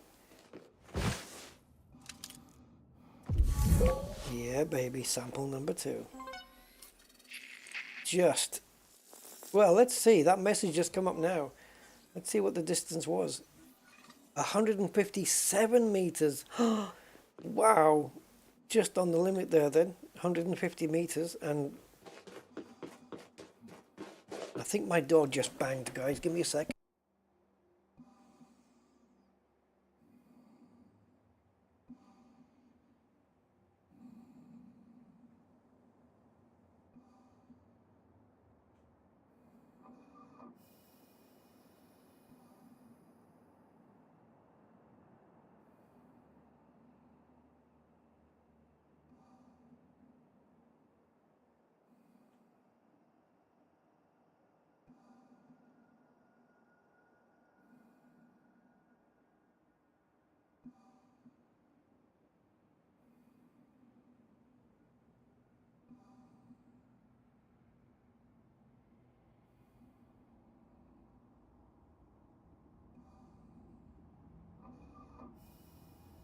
Okay, it was nothing. It was my imagination.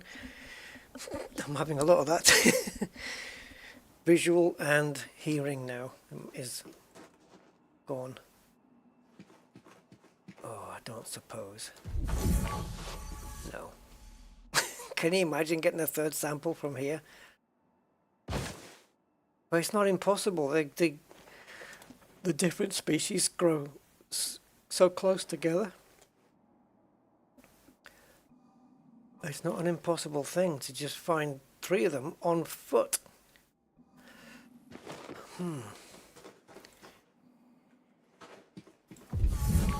Is that some? Or is it another hallucination? Yeah, it's just shading, shadows, frontier trickery.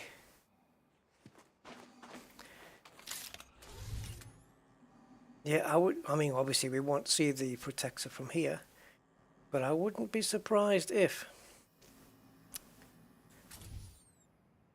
That's kind of growing on a smooth area as well. Not really on the big mountainous region, but okay. Where's my ship? Yeah, so we got 2 samples from here, so I suppose I count myself lucky on that one. A 3rd, though, would be just sweet. And very time-saving. I might have spotted something, but I can't say for sure, because I have been hallucinating a lot on this planet. Yep. And it's yet another hallucination.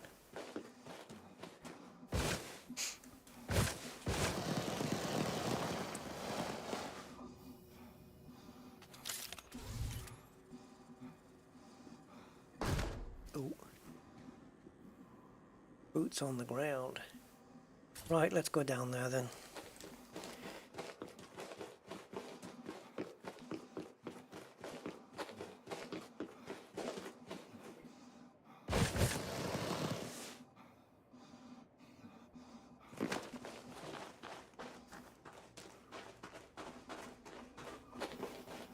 Hello.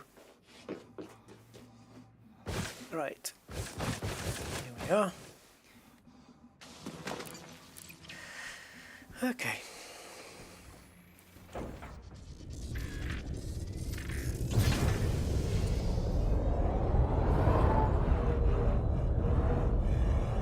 Do we have scan number 3?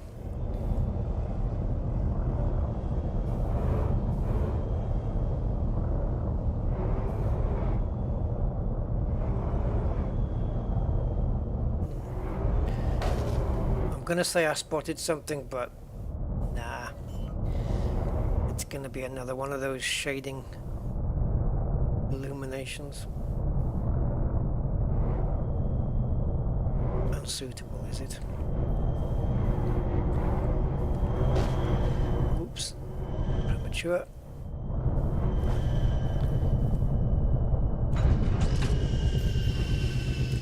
I'll have a quick look around. There's some more fungoida up front, and if we do get a 3rd scan here, which, let's face it, we'll be a bit lucky if we do, but if I do, then we can scan the fungoida straight away afterwards.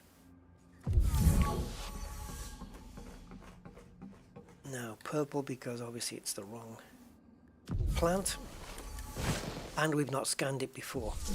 That's what purple is. It means, no, it's not the right one, but you haven't scanned it yet, either. Blue means you have scanned it and it's not the right one. Or you're too close together. Oh, did you, Zonta? Oh, how you doing, man? Yeah, I enjoyed that car mechanic stream. It was a long one, but I got really into it. I want to continue that McLaren. It's going to net me a lot of money. On CD keys, it was £8.60. Oh, awesome. Great stuff. CD keys can be really handy sometimes, but always check Steam first, because you do get, not in this particular case with Car Mechanic Sim, because it's $20.99 on Steam. But there are times when Steam will give you a better price. Hello. Will give you a better price than CD keys will. Depends what offers they've got on, what sales they've got on. Euro Truck Simulator right now is cheaper on Steam than it is on CD keys. It's like a couple of pounds for each one. For just a tad over £5, you can own both truck simulators, which is nuts. But yeah, good on you. Yeah, Car Mechanic, I enjoyed it. And this morning I played car detailing simulator, and I detailed a car. It's kind of fun. It's basic, you know, but it's fun. It covers all of the fundamentals of detailing a car, I guess. It doesn't go into like getting cotton buds out to clean inside the air vents of a dashboard and stuff like that. It doesn't go into that kind of detail. But it's fun to play. It's one of those, you know, lay back, take it easy kind of games, which are cool. Oh, why am I getting back in the ship? Ah, you check Steam and Epic. Good, good.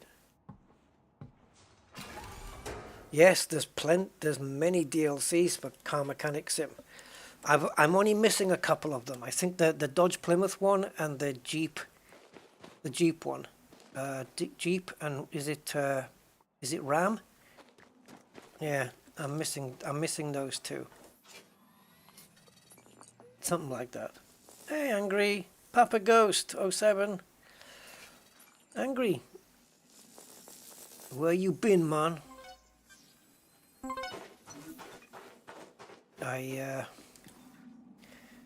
Yeah, suffering here, man. Suffering. And no succotash. Right, you know what I'm going to do? I'm going to get the serve. And we're going to keep the ship here. Because the fungoida... Well... Oh, I know. Oh, I know why it's going down. My shields are on. Must be. Why it's recouping so much energy there. My shields must still be on. Right. Scaraba.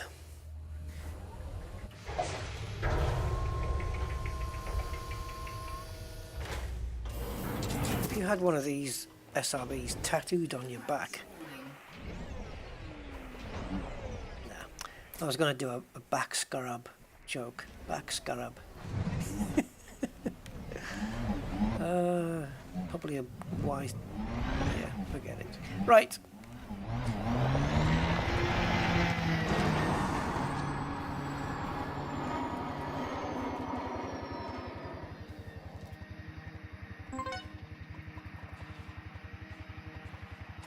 Come on, baby. Oh! Did we get away with that? We did. We got a secondary one. I don't know. Didn't lose a single percentage. Right.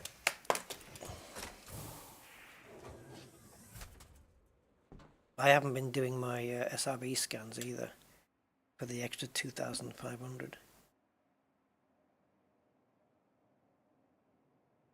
Yeah. Need some balance, Angry. Sounds like you have a busy life. Grinding rep for a cutter. Wow. Buyer's remorse. Oh dear. Are we going to get this game going or what? Victor's crying he wanted to be more wet and cold. Kids, eh? Yeah, somebody's built a snowman outside here. I just showed earlier what we have outside. There you go. This is what was presented out my kitchen window. You can see the snowman just near the white car there.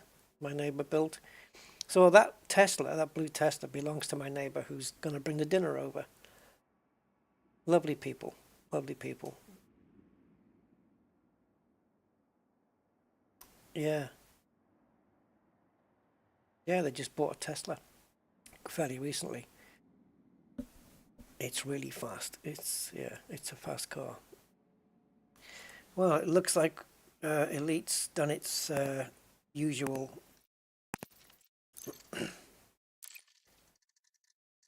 black when you get out the SRB thing, so let's try again. Yeah, Power Play was fun. I enjoyed it. Did a bit of it on the last Rusty stream. It's okay. It's a lot more intuitive now than it was. Well, the Tesla's got no. The Tesla has got more. It's four-wheel drive, so it's got much. My car would be way more useless in the snow. That Tesla would just, yeah, it would manage a lot better than me, 100%. I don't even take mine out of the garage because I have a little slopey hill. None of my driveway is straight. Sorry, none of my driveway, well, it's not straight either, but none of my driveway is flat. Only the garage floor. But the driveway is all curved and bent in all different directions. It's just the way it's been constructed. But I have to go backwards and turn a corner. Now, to do it in the snow with mine, I just fear that I'm going to have to do it super slow. Otherwise, if I go too quick, and even then, by too quick, I mean 2 miles an hour, and I put the brakes on, it might just decide. I don't know, though. My rear tires are really good. It's just the fronts, but as long as the rears stop. But they could just skid and carry on backwards into the wall. And yeah, I've got to go out tomorrow, so I hope it thaws out by tomorrow.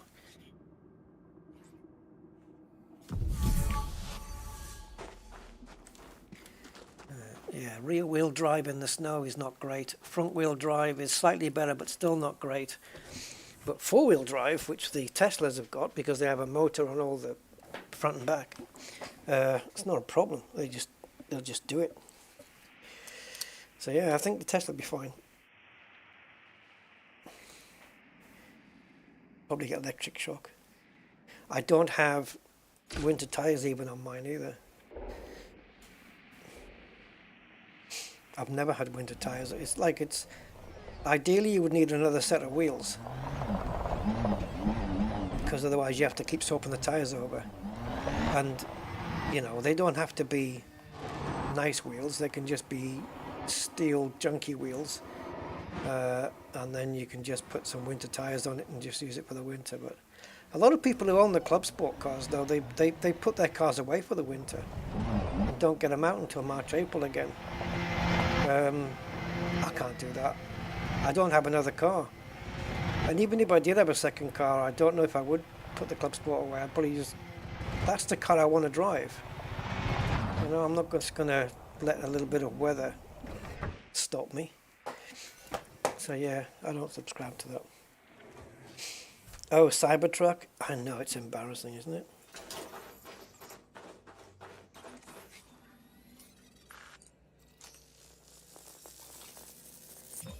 Not all it's... Yeah, it's not all it's cracked up to be. Right, so we've got Fungoida and Protexer. Done, done and done. Done and dusted. Now, what's next that's lucrative on here? Osseous spiralis, which is what we found last time, and Cactoida. So yeah, unfortunately, it is just a repeat of the last planet. It's just the way it works out. But I am going for my exobiology rank and money and stuff.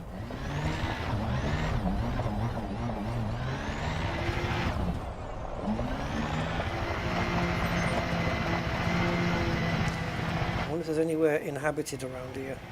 Oh, can we turn this into a ramp? Oh, yeah. The answer is yes.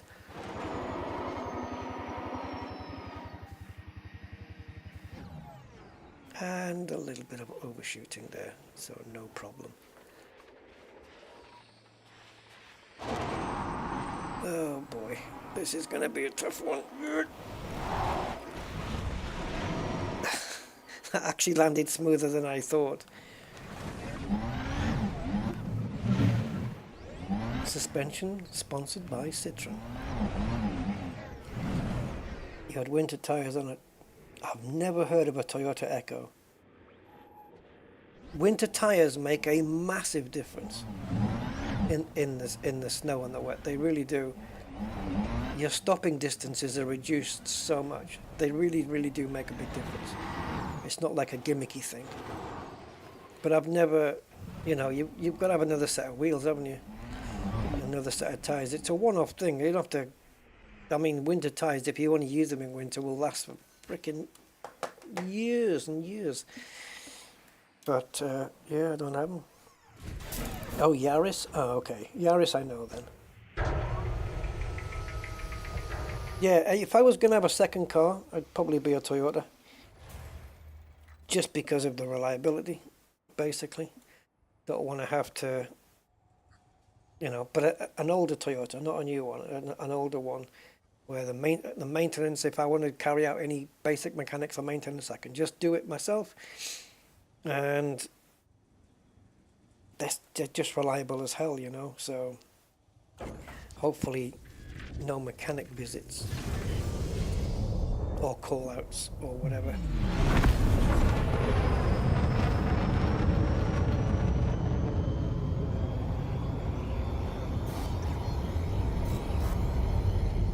As long as you don't need to take the engine out or put it on a car lift, it's probably a job I could do. Yeah. Yeah, it is. It's a quite a difference. Especially if you need to stop emergency, like in icy weather. It's a massive difference. That's like 100 miles an hour. Took forever. Yeah. Yeah, this is like with mine, it's like, it's crazy because you do like 70 on the motorway and it just doesn't feel like anything. It's like it just gets there and it's just like, okay, you know, it just sits there and it's fine at 70. And if you want to go more and you want to hit 80, 90, not on the motorway, it's illegal. But it will just accelerate up to 100 miles an hour quite easily.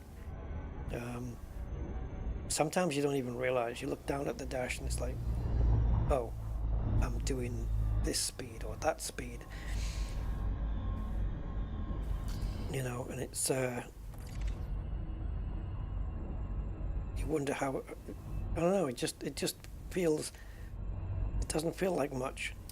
Do you know what I mean? Some cars can just do it easier than others. Or let's just say it makes it feel like it's effortless to do it, and if the car is comfortable and nice and everything, you can do 70 miles an hour on the motorway and it's like you're doing, I don't know, because it's generally an open space, it doesn't feel so fast. But if it was a narrow road, 70 miles an hour would feel really quick. Orbital flight engaged.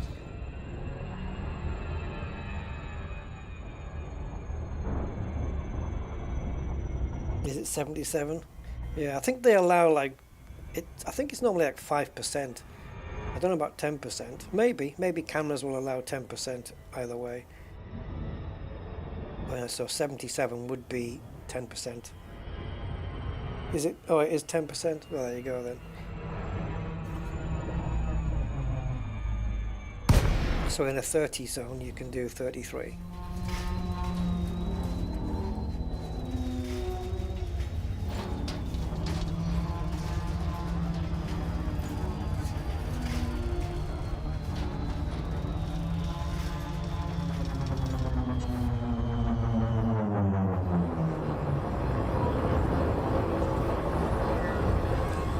Right, so we are now after Osseous spiralis, and we know where they are. They go on the rocky area, the rocky bits.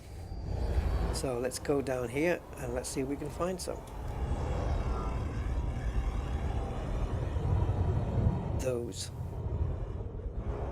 These rocky long bits here.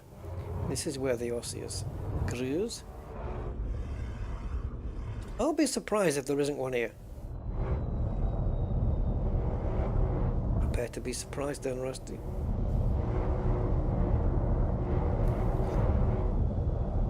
Yeah, so it's basically looking around. What was that plantage? Just basically looking around on the rocks here. They're like rocky veins, if you like, on here. Yeah, like rocky veins. Now, what are these fellas? Oh, that's tussock, right? 1.7. Well, I'm not after you at the moment, but if I don't get any luck. So this is where the Oss is going to be.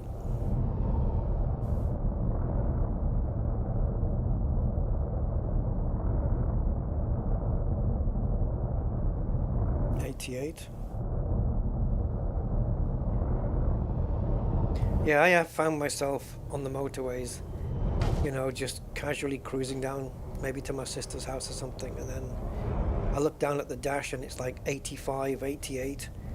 And I'm thinking, Jesus, when did that happen? You know, because last you know, you just got your foot on the pedal, just cruising along there at 70, and then you look down, it's doing 88, and it's like, okay, back off.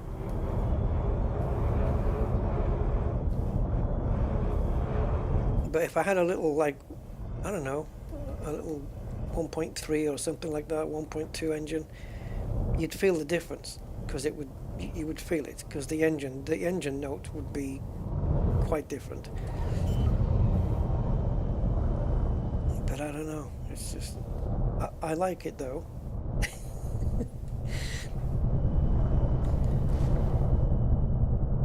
I like that I've got quite a decent amount of acceleration from 70 onwards.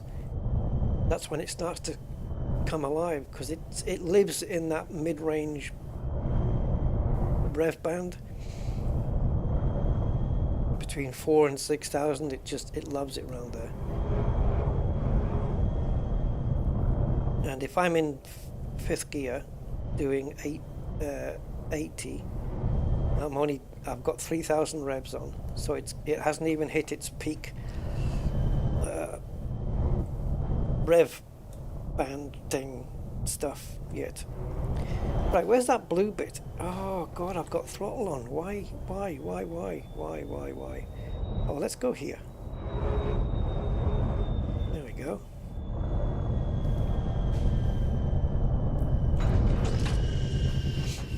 I haven't had my car. I haven't really been fast in it yet. I 120 miles an hour is what I've done in that car before. That's it. So nothing. Yeah, nothing right like up there. 120, which is what, 200 kilometers per hour?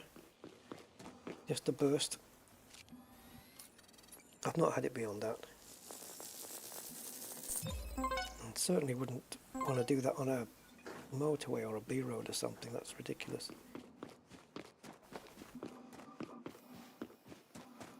Private roads, yeah, fine.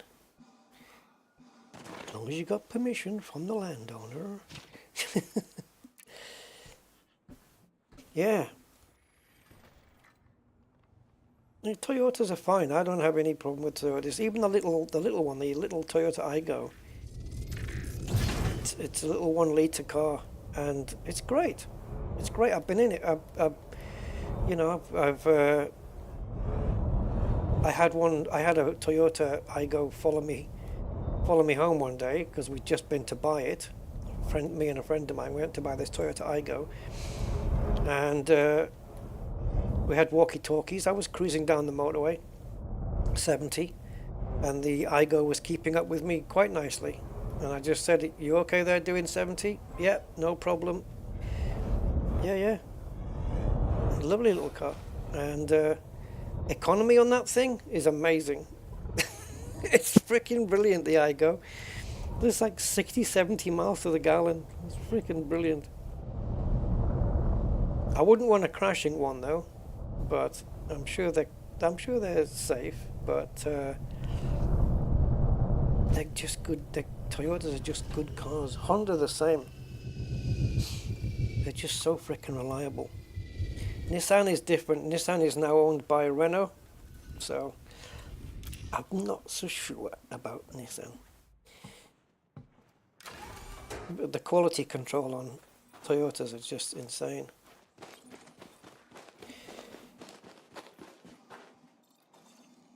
Oh, I remember Zonta.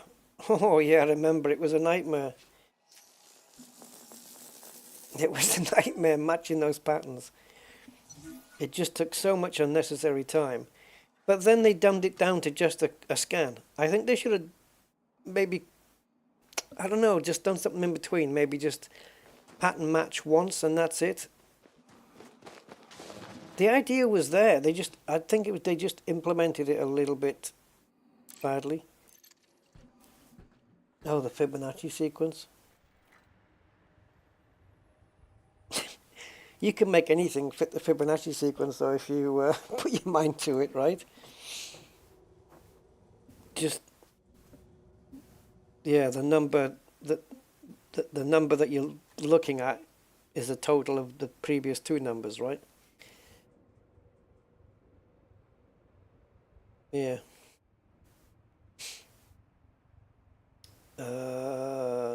Yeah, like 2 and 3 is 5, and then 5 and 3 is 8, and then 8 and 5 is something else, 13, and 8 and 13 is 20 something, 22, 21, sorry. Yeah, the golden ratio. And yeah, I know, I've been watching videos about that stuff.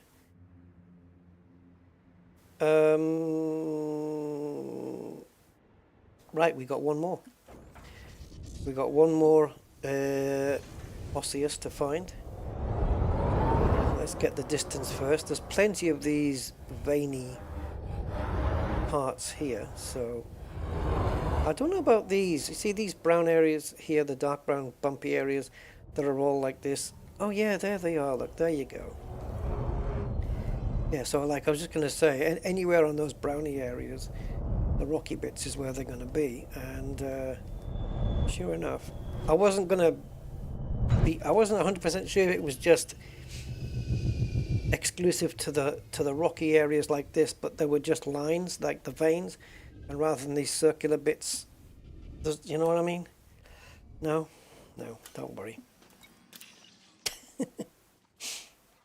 Yes, if you multiply the miles per hour by 1.6, you get it in kilometers. But if you do it by the golden ratio, 1.6.18, it gets you more accurate to the kilometers than just doing 1.6.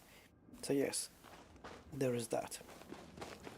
So what I'm saying here is, if I can demonstrate. So you have these rocky areas. Do we have any straight line ones? Right, so maybe that one.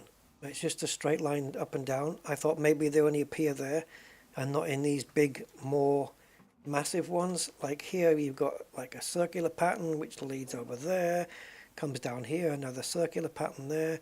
I wasn't sure whether they grew in there too, but yeah. There they are. They do. It just has to be a rockier part. And you can tell it just by the different colors. And this is where they exist. Oh no. We're not. Chinooks. Alright, let me run down here. We're not far enough away, guys. By how much? Okay, we're 2 scans in. We've got 1.2 there. Oh, 200? We only came... Oh, right. There's no way we're going to get a scan here.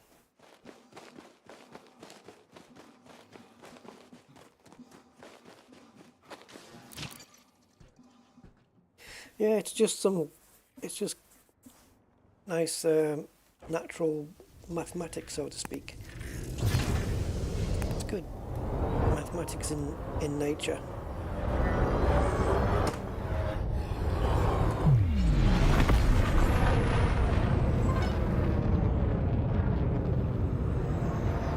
Yeah,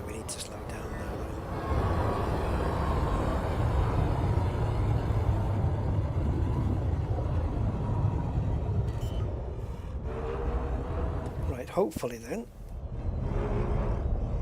These in the past have been a right pain in the arse to find. On these last two planets though, it's been fine. It's been a lot easier.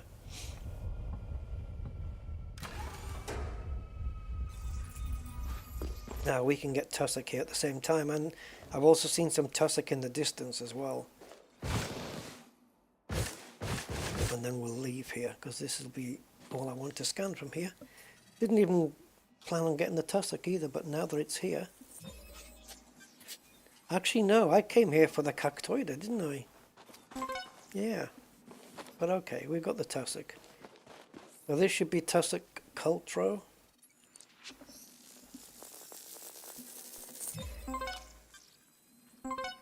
And the distance on that is 200 meters. Now there is some further down here. It might be too far away for me to run though. Where did I see it? Huh.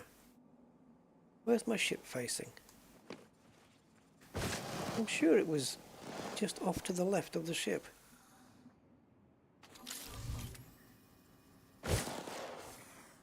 Dreaming? There's plenty of the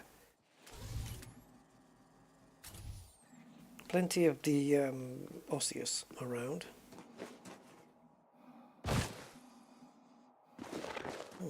I saw more of these in the distance because it was where I was planning on going next. Look at the osseous, man, just everywhere.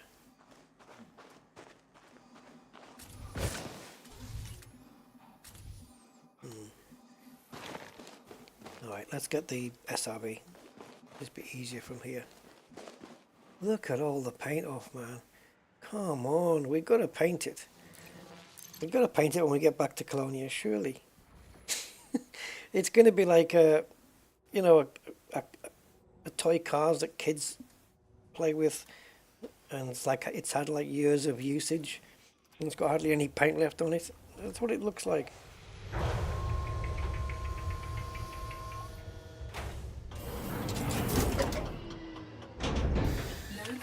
Warning. Do you know what I think would be a good thing is if somebody did 3D prints, you know, with a 3D printer of Elite Dangerous ships, ones that you could paint your own and just sell them on, get a Shopify account and just sell them on there, and just sell them for whatever it costs for the materials and the time and your profit. I'll take an anaconda, I'll take a cobra. It'd be a lot of printing. You'd need to, yeah. I think you start off small, do a few ships, get a bit of profit in, and then buy yourself another 3D printer. Then you can have two on the go.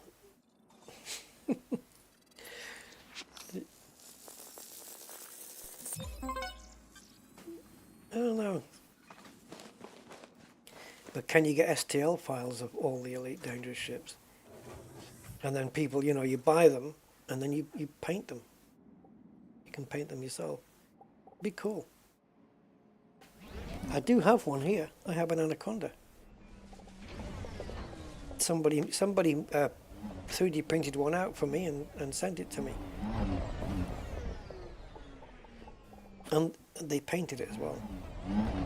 It's right here on my desk. I've had it here ever since I got it given. I've had it here on my desk. It's awesome, and it's got Rusty Dog on the pedestal.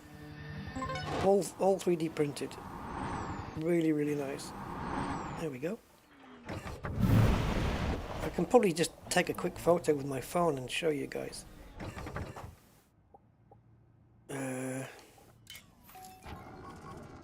Oops. What am I doing? I need to get out and scan the thing.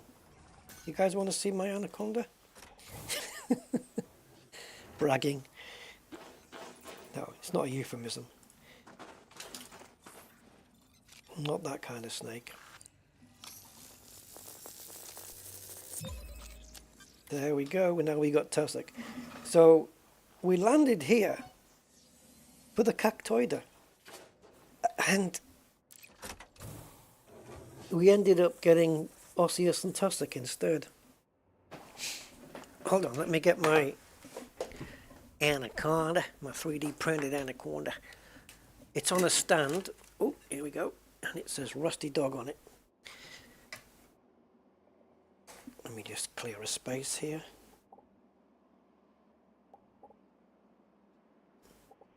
I can't remember who sent it to me. If you sent me this Anaconda, let me know. Because somebody did send it to me, and I forgot who it was. I need to clear a space to do this. Yeah, Thingiverse, isn't it? Yeah. I think I've seen an STL file of the Cobra. I think I've seen that one. Okay, so what I have to do now, I've photographed it, is I have to upload it to my Discord on my admin server. There we go.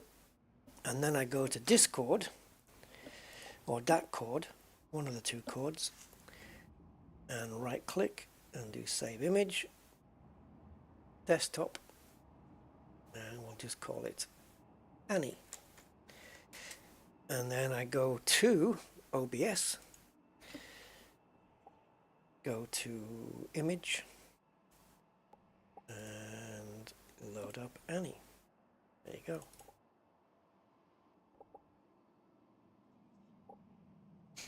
There's my Anaconda. Ooh, ooh, ooh, ooh. Yeah, it's quite big. It's I don't know, must be about a foot long, something like that. Yeah, so, yeah, I had that for a couple of years now, I think. Just right there on my desk next to me. So yeah, that was nice of somebody to send that over. Very cool of them.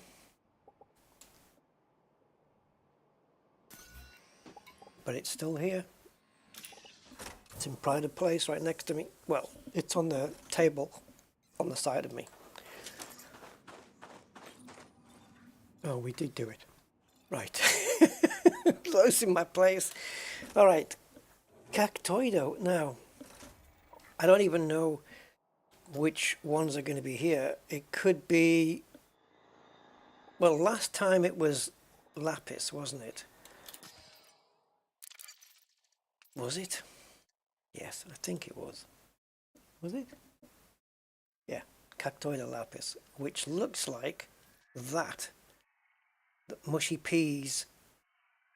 Yeah, it looks like that. If it's not that, it's going to be that.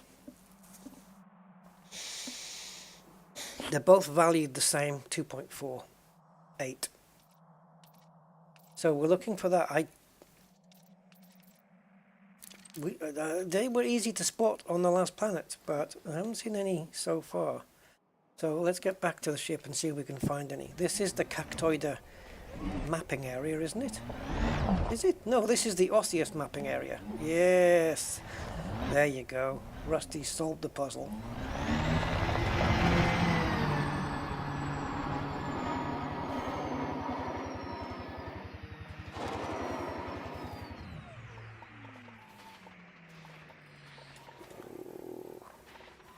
There you go. We got one right there. Did you see it? Did you see it? It's right here.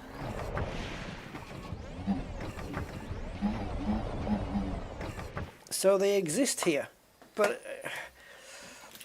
oh, now, does the Cactoida mapping area share the same with the Osseous? Because there it is.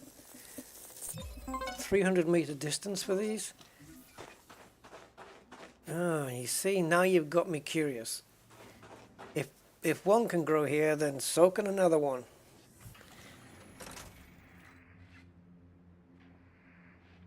Nice and rusty. Yeah.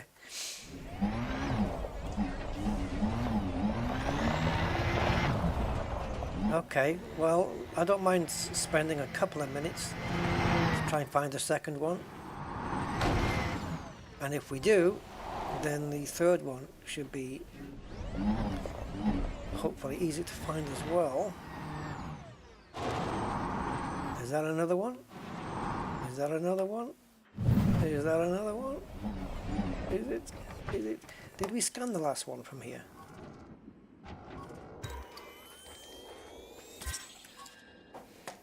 No new traits. Okay.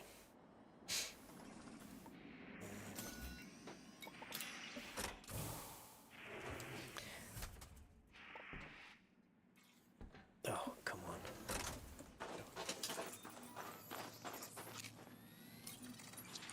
They look like Brussels sprouts, those. Brussels sprouts that have had sex with a mushroom. I don't know. Plants had sex with. Yeah. Right.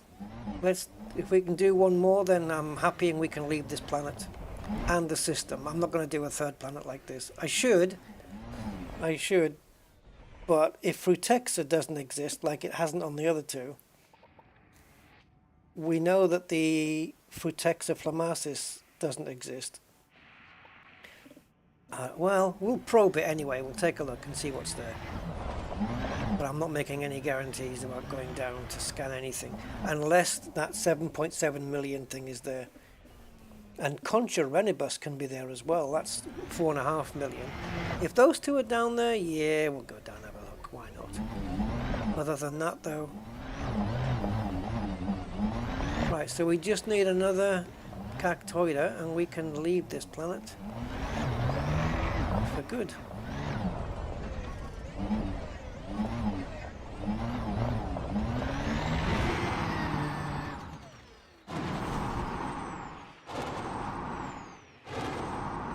Mushy peas? Mushy peas. Is it? Or is it a rock? I can't turn. I'm trying to literally turn the wheels and nothing's happening. We've got these weird looking rocks, man.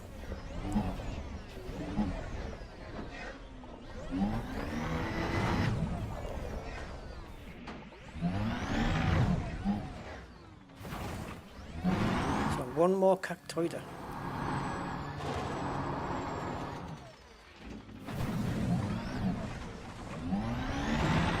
Sometimes what I do is I push the nose of the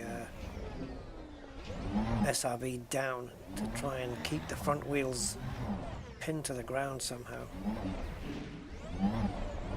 These rocks, man. To me, some of them look like Cactoida from a distance.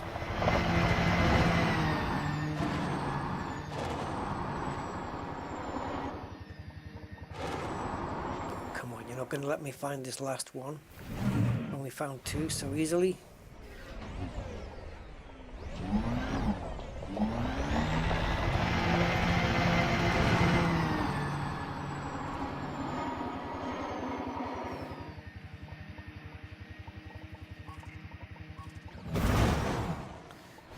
Some of these rocks are shaded in that greenish colour, like the Cactoida is.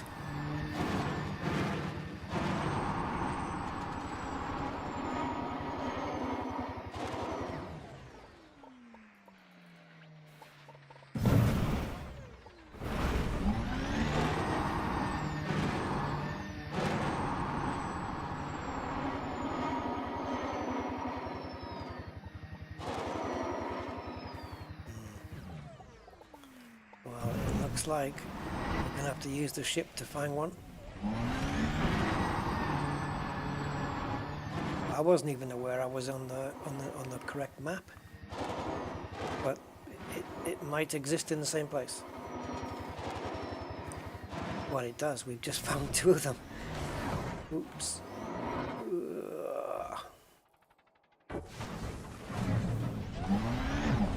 Just need one more.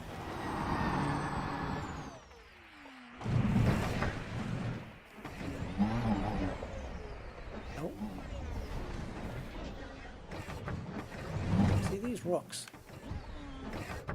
They've got green in them. And as soon as my brain sees that colour, it's going cactoida, cactoida. But it isn't.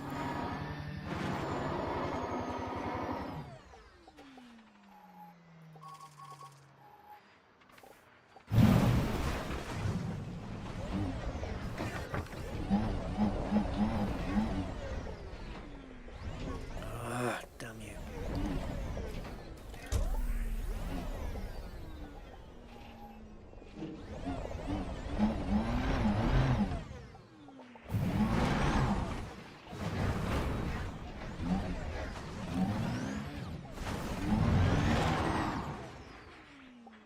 That's Osseous up in the background there.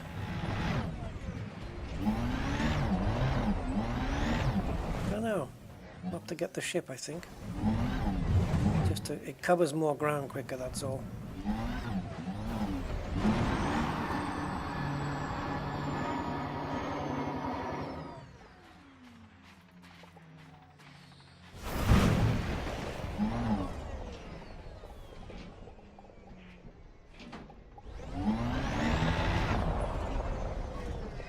Shit out of luck here, I think.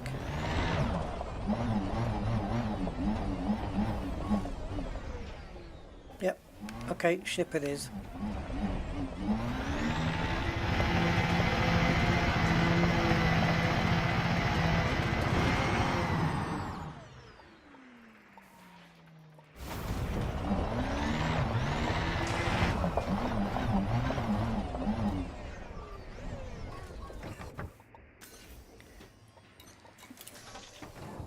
Hello, Majok.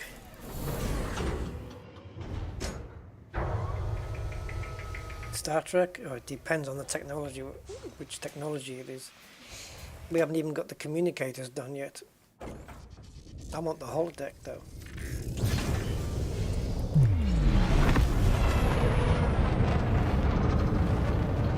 Right, so this gives us the distance that we need.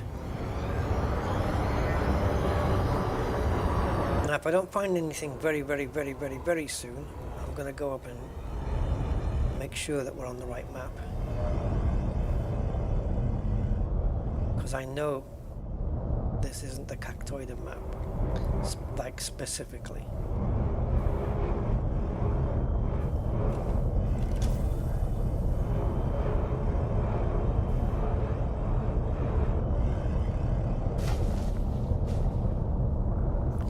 Freaking rocks. Impersonator.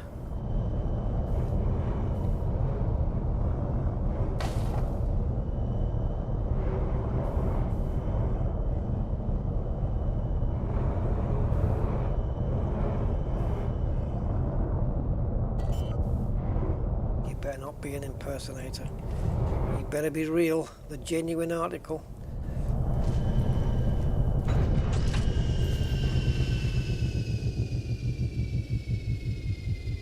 It's right there, look.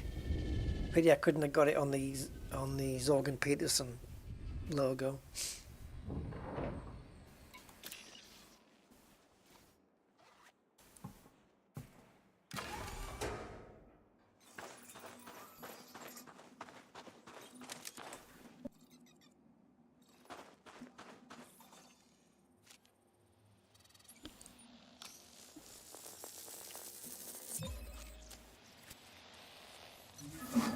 Oh boy.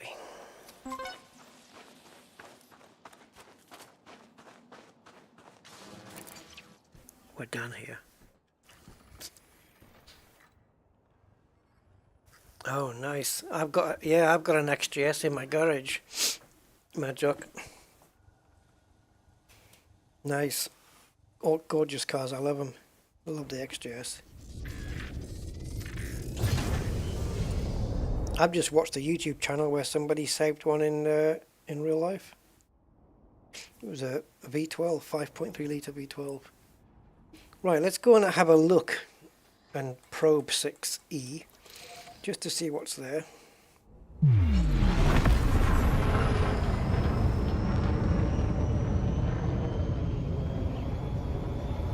But yeah, money-wise, we've done okay.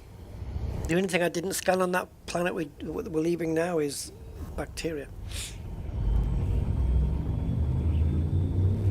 but we scanned 4 BIOS on the previous one and 5 on this one. But this planet we're coming to now has got 7 BIOS. I won't be doing all of them.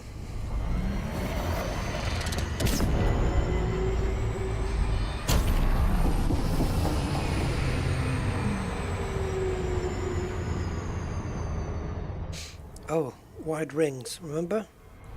That looks nice. That's that planet that's 3.3 million times the mass of Earth.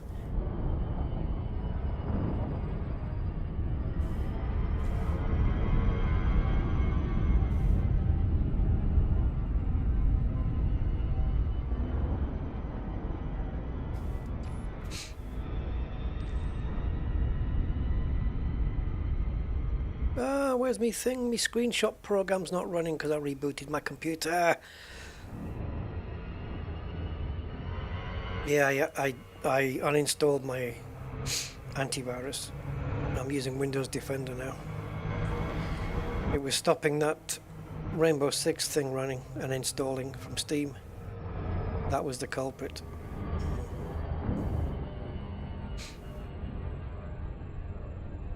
Oh God. And after that, right, this is a little side story. I went to, you know, you go onto like Google and you say, oh, what's the best free antiviruses 2025?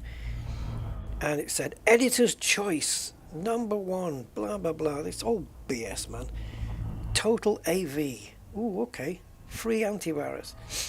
So I went to their website and it said Total AV free. Cool. Downloaded it. Free doesn't mean free. Free just means they're not going to charge you for downloading it. So I downloaded Total AV, put that in, and it insisted it wouldn't get me to the main screen until it did a full system scan. So I had to wait for that. I couldn't pause it, I couldn't stop it, I couldn't get out of it. It insisted on doing that, which is a pain in the arse. But secondly, it said, oh, I've detected a couple of items. Do you want to review them? And I said, yep, let's review them. In order to review them, you have to pay $29.99. That's not free then, is it? Yeah. Yeah. Bastards. Yeah. The scan is free, but to get rid of them, you got to give us money. There are actual free ones out there. Right, so everything that's listed is there. Concha Renibus is there, Frutexa Arcus is there, Osseous Fractus is there. The only thing it doesn't know is which fungoida and which concha it's going to be. Well, it's Labiata or Renibus. Renibus is the most lucrative, so we know it's going to be the least lucrative one. And fungoida gelata or stabitis. Well, it's been stabitis in the last couple. Worst case scenario 22.5 million, best case 25 million. I don't mind having a look to see which concha it is. If it's Renibus, it's worth getting because it's 4.57 million.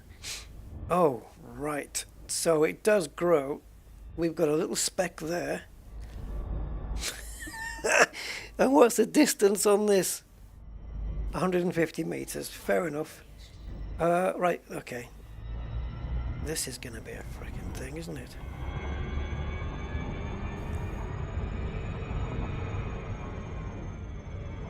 Labiata or Renibus?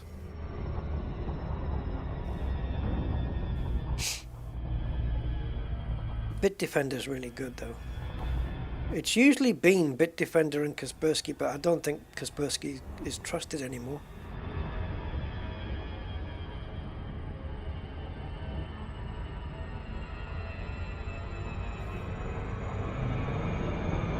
Is that right, Dave? What, Total AV you mean? Wow.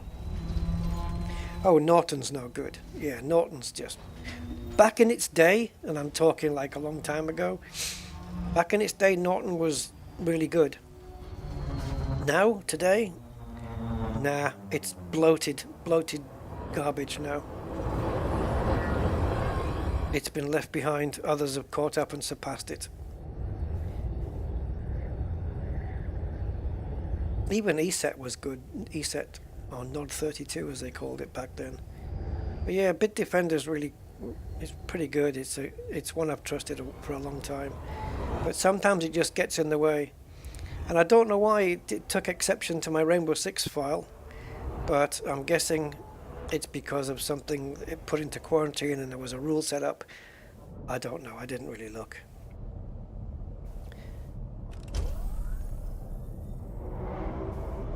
But I used to have the paid Bitdefender on, and then I put the free one on, which is good enough. Because sometimes it does more than I want it to.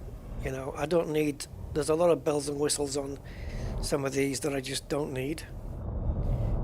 I'm not really interested in the VPN. I'm not really interested in, you know, oh, we can secure this and your credit card and give us all your personal. No, leave it.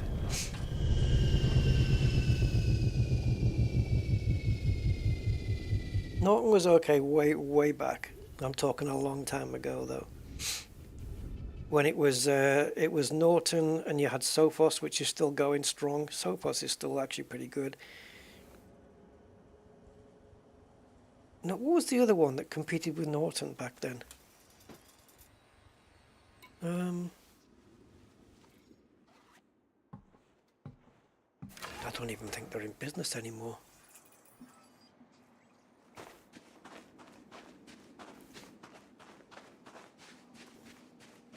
Not Kaspersky. Kaspersky was always pretty effective, but because of the whole Russia thing now, with Ukraine and everything, they pulled Kaspersky out of the United States completely, didn't they? They banned it. Because of, you know, could be spyware and stuff. Fair enough. But it was effective. Yeah, backdoor, yeah. Pt6 Arcus, awesome. This one is the most valuable thing on the planet. 7.77. Distance 150. Now I don't have night vision, so searching for this in the dark with just a flashlight or a torch is fruitless. So we'll get the SRV and we'll have a scout around.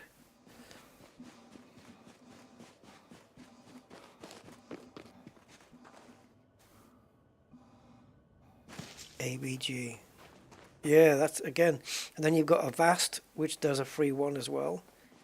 But there's always something wrong where they get in the way of something.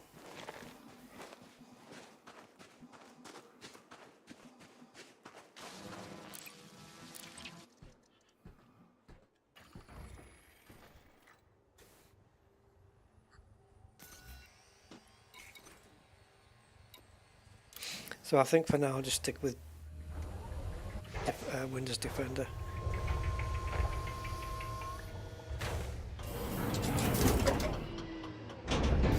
Low gravity warning. Right, let's go look for some stuff. Some Pt6,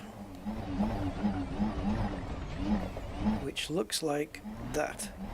That's what it looks like on this night vision.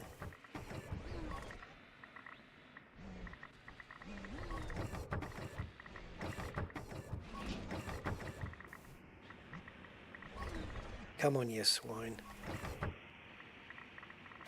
Ah.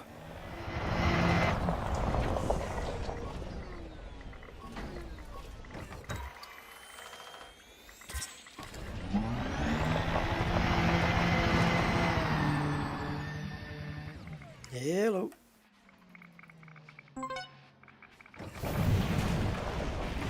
We have the distance. That's a different one. Oh, that's yeah. Is that Concha Renibus? Bugger. Okay.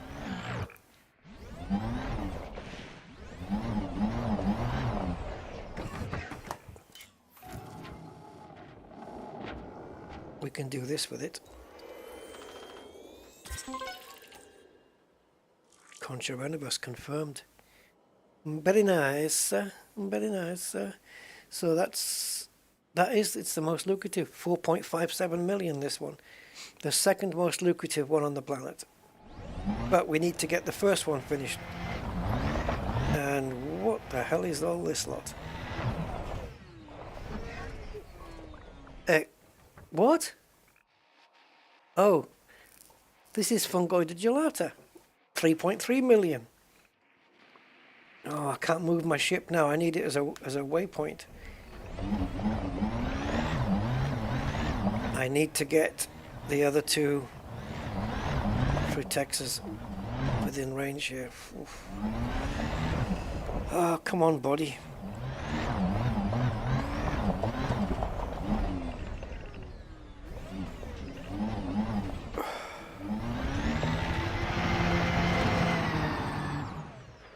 Oh, I just see Concha everywhere now.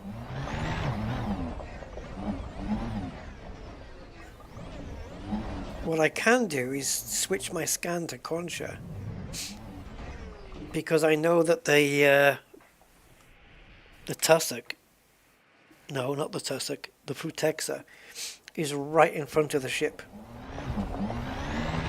so I can always pick it up last. If I don't find any more examples, I may have to do that, because I've got Concha everywhere here. And the Concharanibus is 150 meters. I could get all three of those in right now.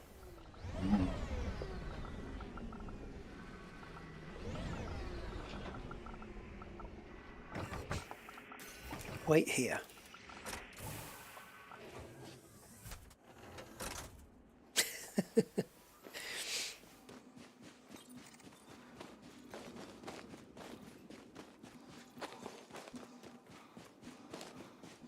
Oh, gotta put night vision on this suit. Maybe when I get back to Colonia, I've got enough materials to go see one of the engineers and go put night vision on. But you know what's going to annoy me? If I look at Odyssey Materials Helper and it tells me, oh yeah, you've got enough materials to put night vision on, it's going to really pee me off that I didn't do it before I left. There goes my front door. 2 seconds.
Yes, Frank, that is my Sunday roast delivered.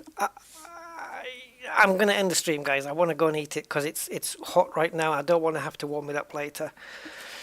What I might do, though, because it's only 5:30, I'll eat that, let it digest, and then we'll come back and continue this. Probably. We'll see. I might do a part 2 later this evening. So I'll just keep myself where I am. I was actually going to go a bit further out. Ah, it's gelato. Okay, it's gelato. It's not what I wanted. Yeah, so I'll get back to the SRV, and then we'll pick this up maybe later today, because it's still early. So I just want to have it. It's a mountain of food. It's a mountain. Yeah, I just want to sit back and just chill to some YouTube. I'll watch somebody else, and I'll come back and do another part. We'll get this planet completed, and then we can be on our way further into the void. So it's 5:30 here, so maybe, I don't know, maybe 7, half 7, 8 o'clock, something like that. We'll do another part 2. So if that's okay with you guys, we'll do that.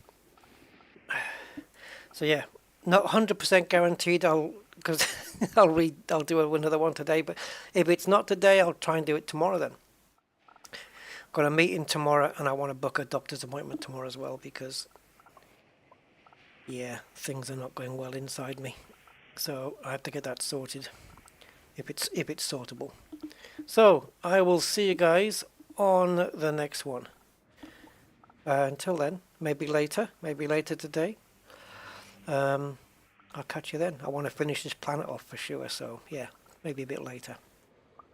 Enjoy. Thank you guys. See you soon. Bye bye.